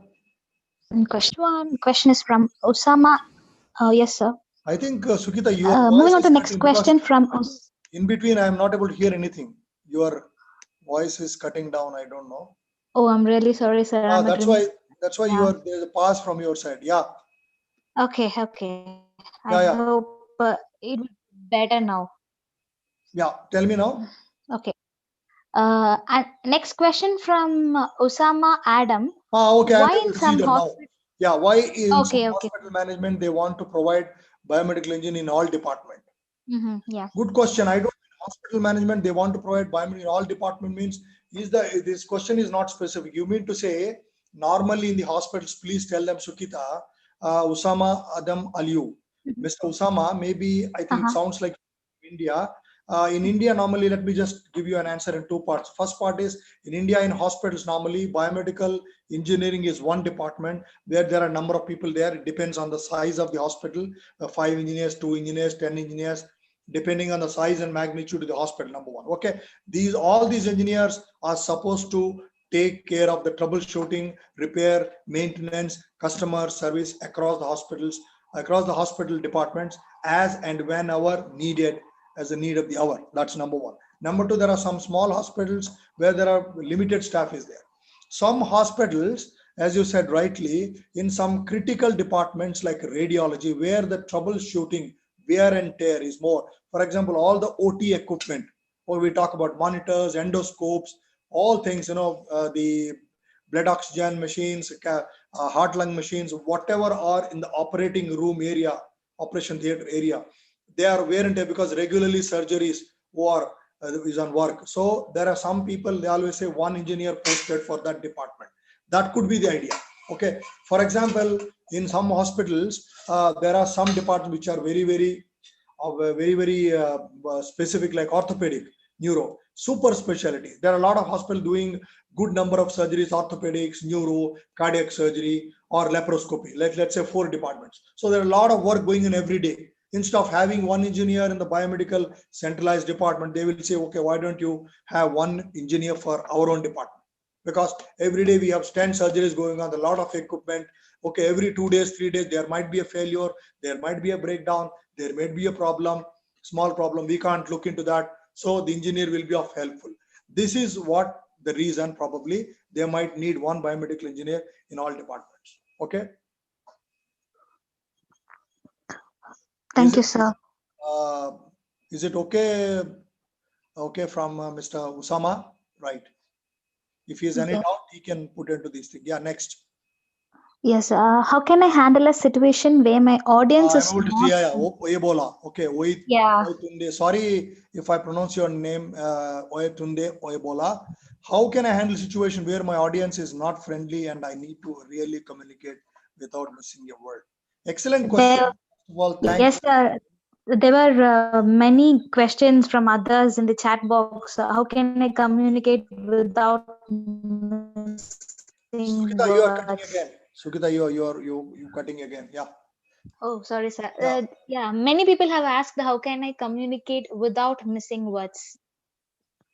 Without missing words, how can I communicate? And the other question also he said, how can I communicate when my people are not friendly? Right? Yes, yes, sir. Two questions. His question is, yeah. First of all, you understand. Don't worry about your communication. Don't worry about what is that to be communicated. Your language, your communication style, your level of communication. That is okay. First, think about the other side. Who are your audience? Who are your people? Who are your clients? Where you are saying, Mr. Webola, Mr. Miss, I don't know, sorry, Webola saying why my audience is not, why whoever is your audience not friendly, why they are not friendly. Okay, just work on it. If they are not friendly, try to make them how you can turn them into, be a good client, good customer, good listener. Okay, make them more friendly. In communication, important thing is communication always happens between like-minded people, between people who like each other, between people who have got compatibility. So that you, apart from working on your communication style, your language, also work on from the audience side. Who are my people?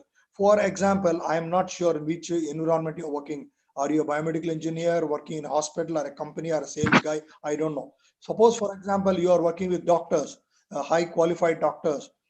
If they are your audience, you have to become friendly, achieve their confidence, be slowly become friendly, talk to them, make them more acquainted, get more contact like that. Okay. So work with your audience so that you will try to reach them closely, slowly by practicing it one by one. Okay, not immediately, it will not happen, right? So then once you start becoming friendly, whatever you communicate, as you said, even if you miss a word, people will like, people will do it. It is something like naturally in life. If you like somebody, whatever the other person speaks to you, you will like it. You will like it. That's exactly. If you don't like somebody, if you have that option in mind, if you have that thing in mind that I don't like this person, so whatever the other person speaks to you, it doesn't, you really don't like it, you don't really relish it, you don't really appreciate it.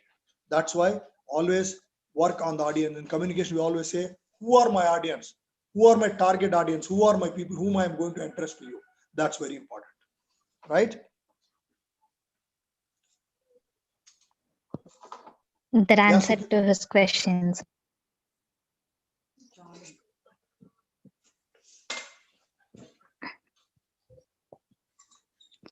yeah, hello. Hello. Yes, sir. Yeah, I finished. We have, okay. We have a lot of questions here, sir. If you're happy to answer now, if the time permits, we can take through. I have Else, no problem. I have no problem. It is up to them and up to you how much time you have. okay, okay, sir. Fine. Uh, okay. Okay, we don't have a name, but we have I put questions. my video off because once I put my video off, at least your bandwidth will be saved. That's why I put my video off. Thank you, sir. Let me try out your voice now. Yeah. Okay, okay, sir. Yeah. Uh, okay. Here, one person have a question. I'm a biomedical engineer, 2018 pass I out. am able to see it. Yeah. Okay, 2018 sir. passed Yeah. out, searching a job in Yes. Central Pondicherry, attended hospital training and attending interviews. I have a command over communication and enter job market. Please suggest internships or hospital training or education after BE biomedical engineering. So this person is asking for internships. Mr. Anonymous, he didn't mention the name. Yes. Mr. Anonymous or Miss Anonymous. Okay, fine. First of all the best. Good luck. You passed out 2 years back.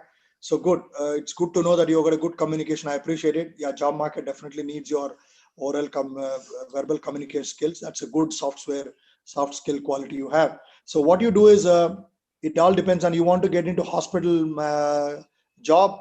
Please apply to the hospital, talk to the hospitals. My approach would be, if I am you, I will straight away walk into hospital. You are in Chennai, Pondicherry, go to Apollo, go to Malar, go to big hospitals. Nothing wrong with just drop in. This is called gate crashing. Just go. You don't need to apply for a job, look for some advertisement. No, just go talk to the biomedical department, meet the head there, give your biodata, give your contact. Okay, talk to people and come back. That is called. And in fact, it will give you a lot of interest to other people also. When you personally approach, there's a lot of sincerity. They think that today this person needs a job. This person is genuinely interested. And when they have some position coming in, when there is a vacancy, they'll certainly call you. There's one part of it for searching a job. Okay. And in hospital training education, you can look for some Google. I will try to send you some some links. There are some portals available where you can look for trainings. And especially, my dear friends, I am not sure whether Archana has mentioned or Sukita has mentioned in the beginning. I'm sure, Sukita, since you are there in the line. Did Yes, you sir. think about IBSC, Indian Biomedical Skills Consortium? It is one of the good platforms. My dear friends, please log into, go to Indian Biomedical Skills Consortium, which is also working closely with Force Biomedical. We are all a part of it, as I said today. So go to IBSC website. Archana, Sukita, you have the IBSC website Yes, link. sir. I'll ping. Yes, sir. I have Please it. give them the IBSC link. Okay. Okay, sir. IBSC is conducting a lot of programs. What you are exactly asking about, hospital training, internships, that is one. And AMTZ, in which Mr. Nituri Naresh, I am not sure Naresh is present now in the program. This organization, Force Biomedical, is also in cooperation and coordination with AMT at Andhra Pradesh Medical Technology Zone, Medical Devices Zone, is conducting live programs there. There are a lot of internships. You can join physically, go there, attend this course for 1 month, 2 months. There are programs, trainings coming up on a lot of product equipment, different kinds of equipments, modules are done. So these are two platforms you can immediately attend and get your knowledge and training. Okay. And that becomes an internship also for you. Okay, Sugita? Yes, sir. That answered him. I'll share the link in the chat Please. box. Yes, thank you. Okay. We have another question. Kindly tell us where we can find a gateway for training, internship, or job in Tamil Nadu, India, Tamil Nadu. Training on which? Training on what? Is the person asking training into biomedical subjects or soft skills? It's very general, sir. A gateway for training, internship, or job in India. It's very again, yeah, he asked a general question. Yes. Gateway for internship training is like, my dear friend, there are open, like, you can approach, for example, many companies, hospitals. If you are a biomedical engineer, approach to the hospitals, biomedical companies, medical devices, go to their websites, look into that. There are a lot of companies are posting nowadays the internships also. For example, I have seen some time back Philips, G, especially companies like Philips, G, and all that. They advertise on their website about internships and all that. So you go to their websites, apply for internships, jobs. Similarly, hospitals. You will find a lot of venues like that. Okay.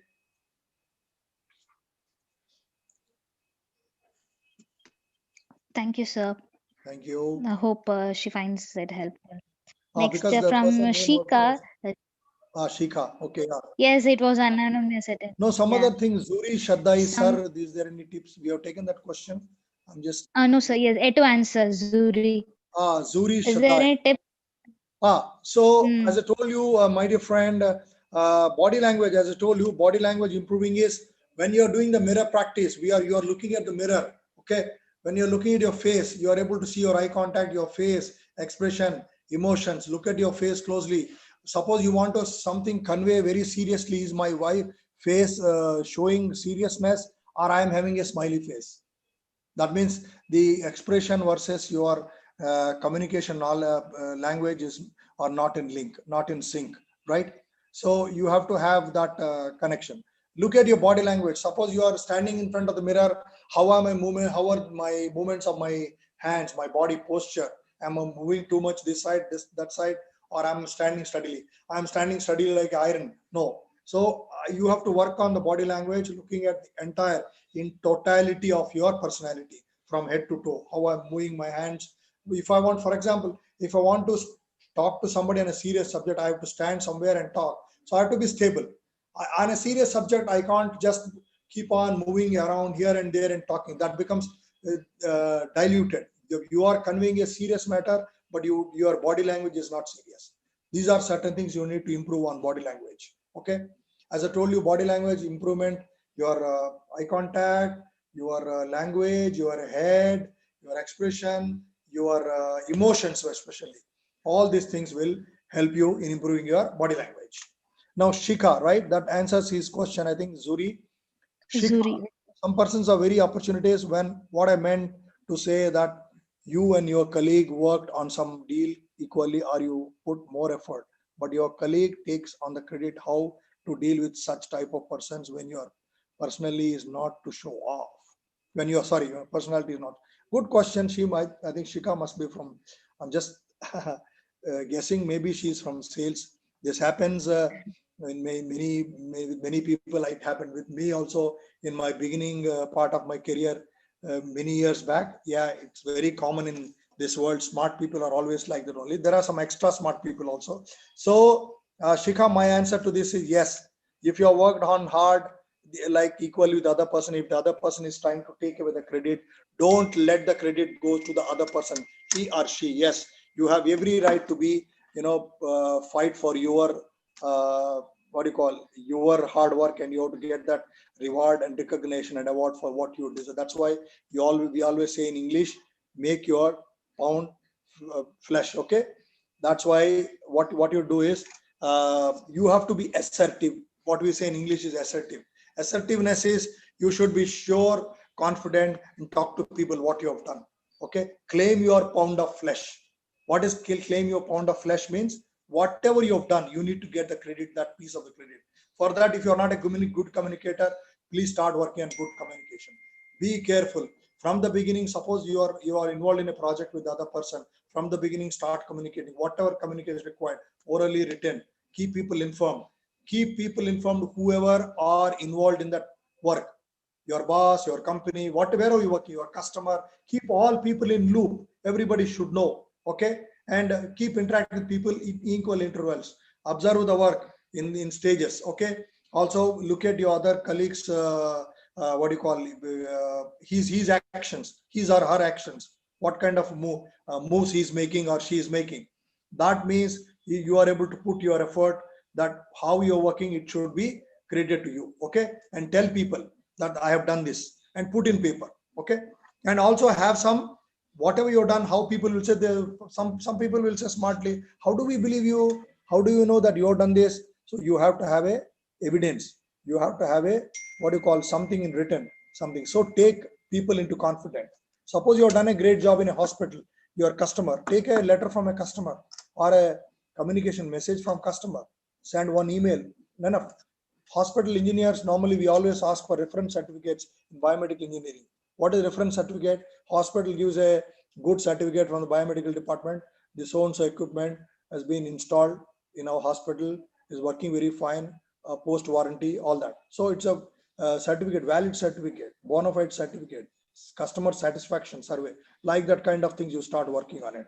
And before that, first and foremost, if you are not a good communicator, become a good communicator, becoming a nice communicator. Okay, work on it so that you will be definitely successful. All the best to you, Shikha.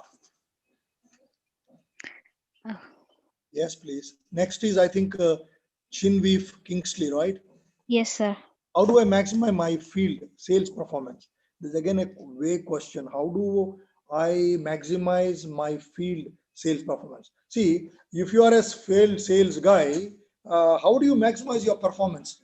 I will ask you, what are the things that are you can make your performance better? Number one, if you are a sales guy, look at, I'm sure wherever you're working, any part of the world, a sales guy always have to have deliver numbers. They will have targets. They have to achieve some numbers wherever you're working, whichever is the product.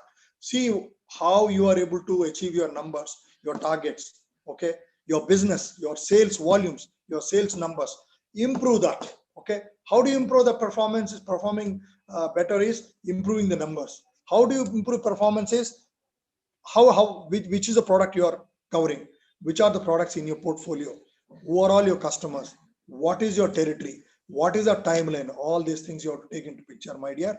One is your target, your customer base, your product base, plus what is that you as a person, what are your qualities, what is your knowledge, what is your experience, what are your communication skills. If your knowledge is not good on the product, get the product knowledge, understand the product, know about your product. When you talk about medical field, again our own field sales, you need to have fab, we always call feature, advantage, benefit. Any medical device, any medical equipment, every product will have its own features, which has some advantages, which are benefits to the end customer. The end customer is benefit to the hospital, benefit to the surgeon, benefit to your doctor, right? Understand that, work on the area where you can improve that. If your product is good, if your knowledge is good, but you are not able to deliver numbers, see where you are going wrong, where you are losing to competition, you are losing your orders, you're not able to lose or cover the territory. If, for example, everything is good but your territory is small, your customer base is small, expand your customer base, meet more people, talk to more people, meet more customers, reach out on the digital platform, send emails. Okay, not just physical. For example, if you are living in one state, one place, some, let's say 15 hospitals are there, I'm just giving an example, whatever is the place. Okay, reach out to all the people, know, let them know that you are there, you as a person there, your company is there, product is there. For sales guy, the important thing in the market is people should know you. Okay, you should be, people should know you and you should know people. That's why you have to be open in the market, you have to be very clear, you have to be what you call conscious, you have to always be close to the field. That will really improve your performance. Next, Sukita, can we take the next question? Yes, sir. As in the queue. Sophia, Celine, yeah. For doing Yes. a product demonstration, we should know about the product properly, right from where I could know about product details. So what does it is? What is the question? For doing a product demonstration. For doing a product demonstration, we should Yes, know sir. about the product properly, right? Yes, definitely. From where I could know about product. Okay, from where you would like to know product details. So your own company, suppose you are working for a company, look at your product. You will have a product catalog, product brochure, then you have product manual, whether it is a device or an equipment, an instrument. If you don't have it, if your product department, if your marketing department, your own company will give you. If you don't have that also, from where I could know about product details? Yeah, what you have to do is, if you want to make a specification about the product, look at the product features, put down on the paper what are the product specifications, product features. Okay, if you would have specified the product, I would have given much more insight and answer to you, Sophia. So what you do is, you write your product features, advantages, what benefits, what application, who are the target audience, who are your customers, how it works. Okay, what are the technical things in it, what are the technical benefits in it, how compared to the other companies, what are the good qualities of product. This is all about product details. So how you have to start with the product presentation always is like, when you want to do a demonstration, first is physically show the product, talk about the specifications of product, what are the applications of the product, as I told you, feature, application, benefit. Okay, give each specific in your presentation. Okay, then if you want to present the highly USPs, unique selling features or unique selling points in the product. Okay, what are those things which are very unique, which makes very specific, which makes distinct, which make discrete from my competition, from the other products, all that you mentioned. Okay, then other things about you want to put about the costing, product, competition, anything related to the competition, all that will give a complete product presentation. If nobody gives any product information, you can make on your own. Like, for example, you have some product on your hand, we understand the product, know the biomedical aspect of it, what applications, on what area, start making your notes, then you put it, and then you put it in order and make it a presentation, right? Okay, Sukita, can Exactly. we take the next one? Yeah. Yes, sir. You answered the question. Next from Vishesh. Kelwarmani. Yeah, Vishesh he's from Kevalramani. UAE. Oh, I see. Vishesh Kevalramani. Hi, Vishesh. Dear sir, during this pandemic, we are working as all-rounder support, sales, and application role. Very good. Everybody is doing the same. But unfortunately, we are judged on the basis of sales, and sales is very difficult to happen. Someone, the confidence is getting low somehow. What you can suggest for this? Very good question. Very good question. What we should do now? You are doing, you're working on all rounder support. Okay, you're doing a sales job, application role, everything you're doing. But yes, now, okay, I understand today the challenge with the COVID for everybody in this world. Nobody is spared. Everybody has undergoing this challenge. Everybody is undergoing this mess. The world, including me, you, everybody. Yes, right. Whatever the people in all walks of life, for everybody. Now, sales is very difficult to happen. So now, see, in this situation, how best you can make sale, what product you can sell, what are the things that you have in your product, in your company list, what is that the least thing that you can sell. Okay, how easily you can sell without going to a customer. If the problem is not able to reach the customer, not able to go meet physically in the COVID situation, how well, in which of the products or the things in your portfolio, in your company, that can be sold in the market even without visiting to a customer, even without meeting a customer.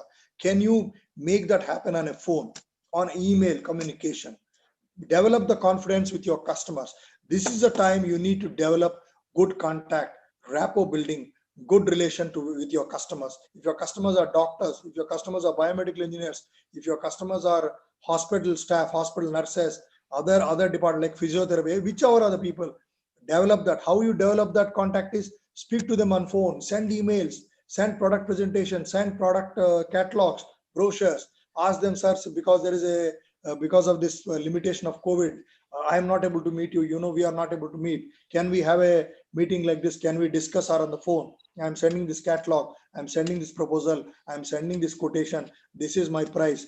All that. Similarly, on the non-technical side, from the commercial side, hospital or any company, the purchase, the materials department, develop a rapport, talk to them.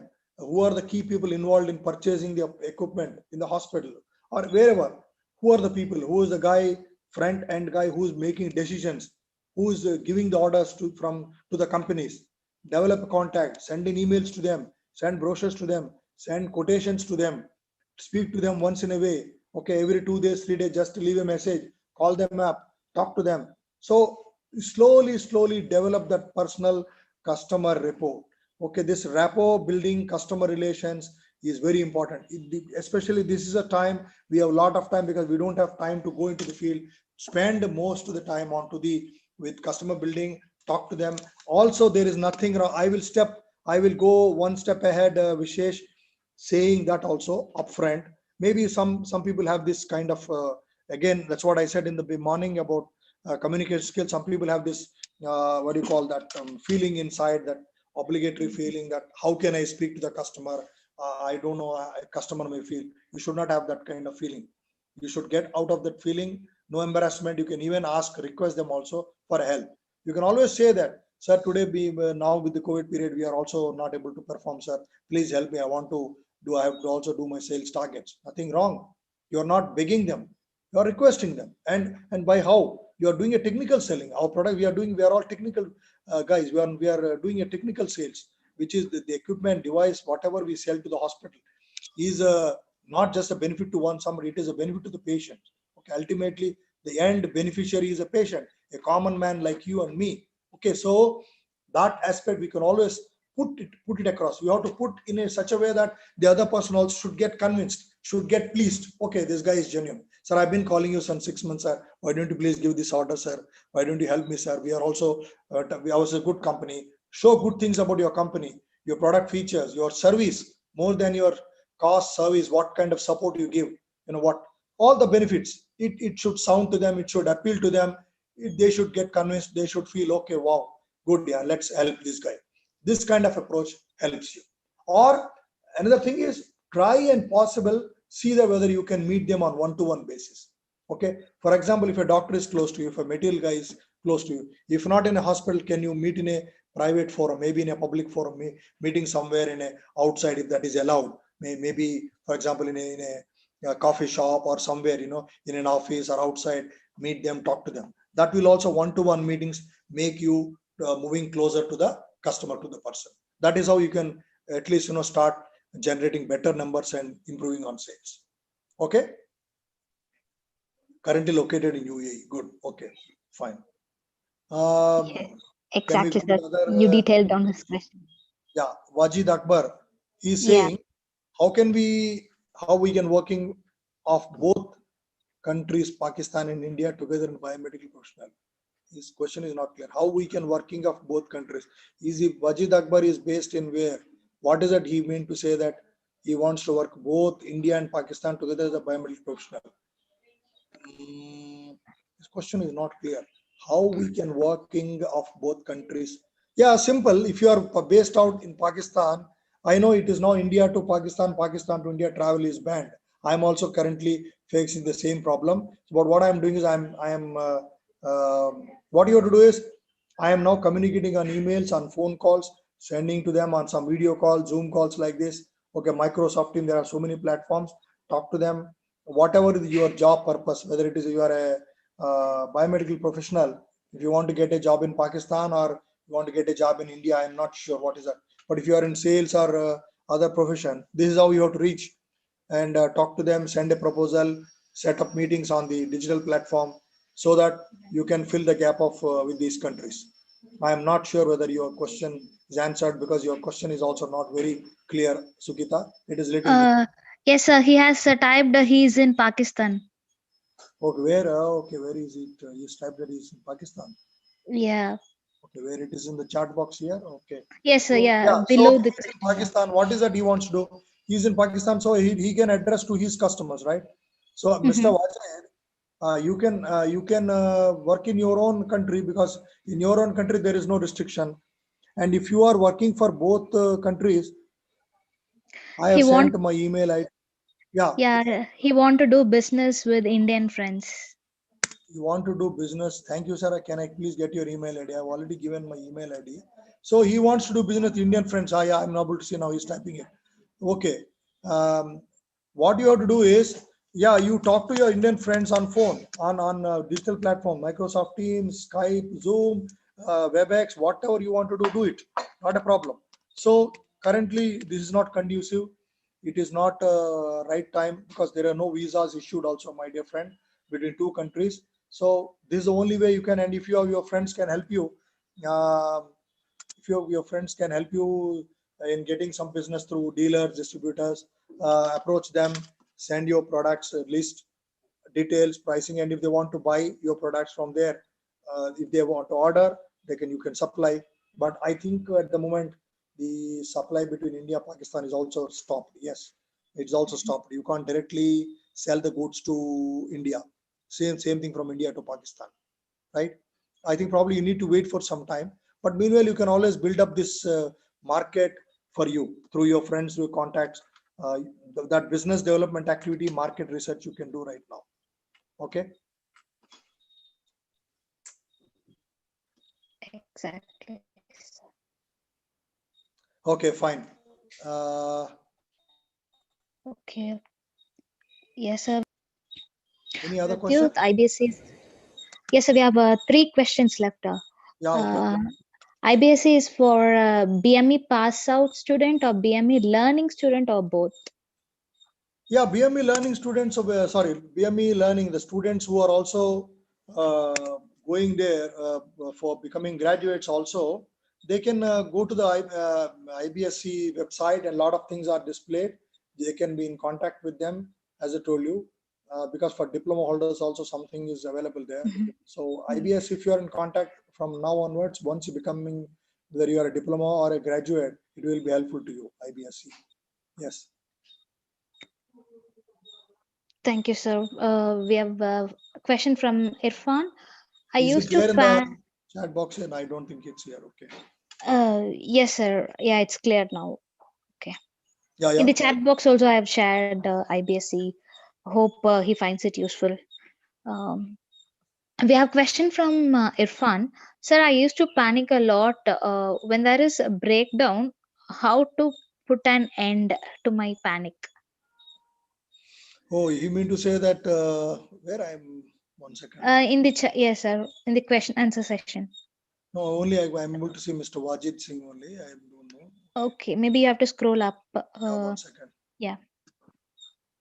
And on Irfan, yeah. Sir, I used to panic a lot when there is a breakdown. So he mean to say that the breakdown on the equipment, right? I hope yes. Okay. Because that's what he mean to say that if I understood, how to put an end to my panicness. Is it for the equipment breakdown? So he is becoming panic. Okay, this equipment is not getting set right, or is it from the personal side? I will answer both. Let him apply. First thing, if there's a breakdown in equipment, if you are the equipment is not able to becoming all, you're not able to set it right. Okay, it's a complete breakdown. You're not able to put it things right. Take help from seniors, your colleagues. If you're working in a company or a hospital, take the help from your manual, user manual, service manual, troubleshooting manual. Take experienced hands, your own. You escalate to matter, involve the senior guy, let them do it, and then you will not be panic. Number one.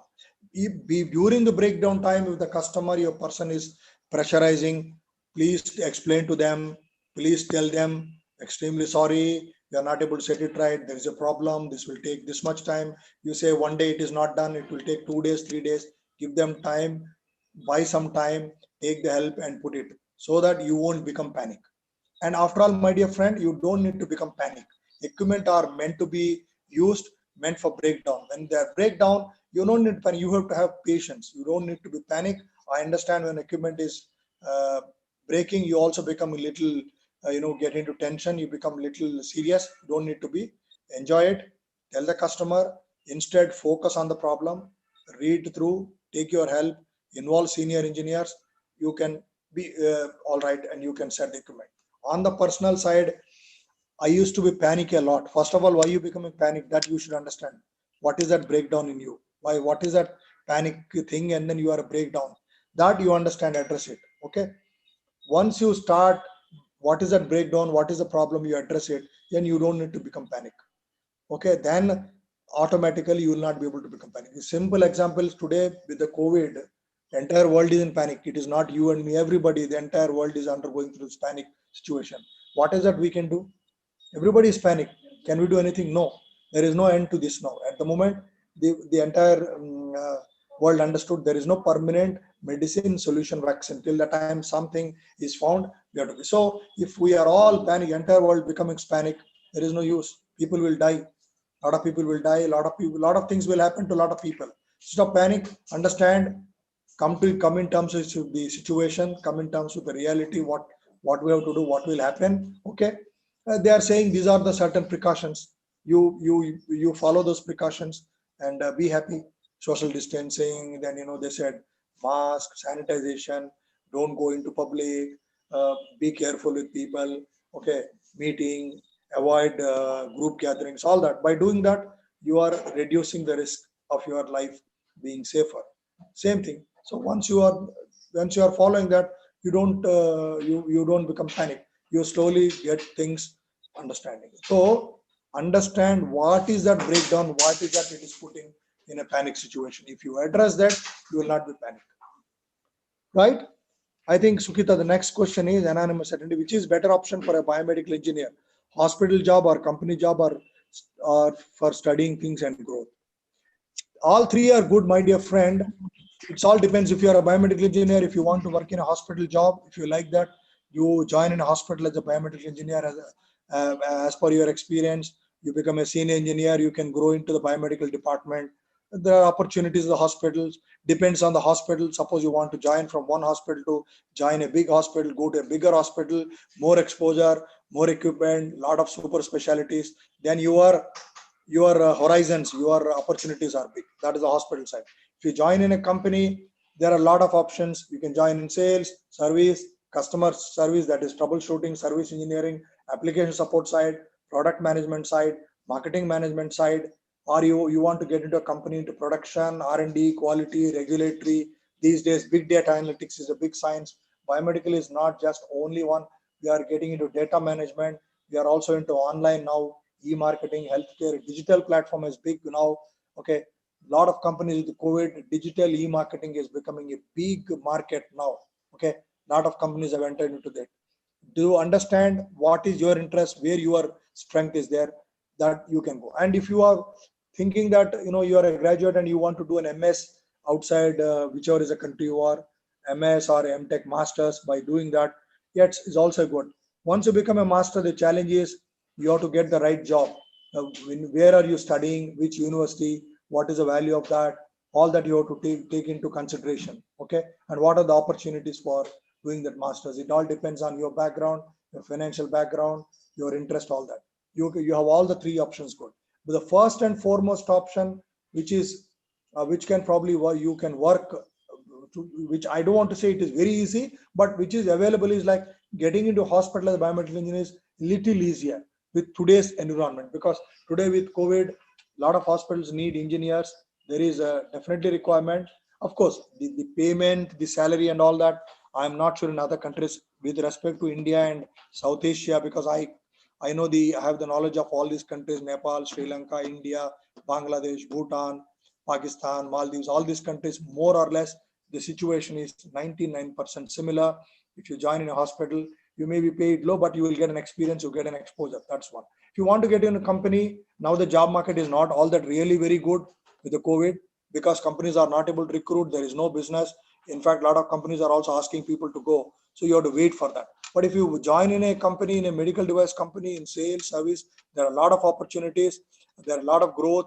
If you are in sales, if you improve your numbers, if you perform well, you get into higher levels in sales. That is also there. Even in troubleshooting, service side also, same thing. So all the three are, you weigh your you have to balance your what is available to you. Accordingly, you can take a decision, right? Exactly, sir. Badamasi Salihu, yeah. Badamasi Salihu, please, is there any institution in India offering master degree in biomedical online? I am not sure. I think biomedical engineering online courses not yet started, but you can browse through. As far as I know, first of all, there are very few universities which are offering biomedical engineering in India. Few IITs which are the top-notch institutes in India.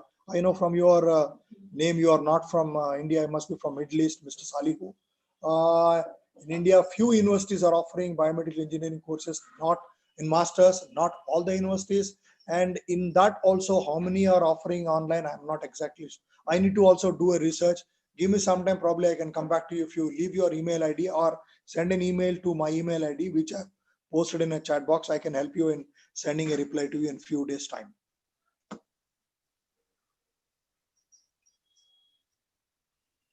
Okay.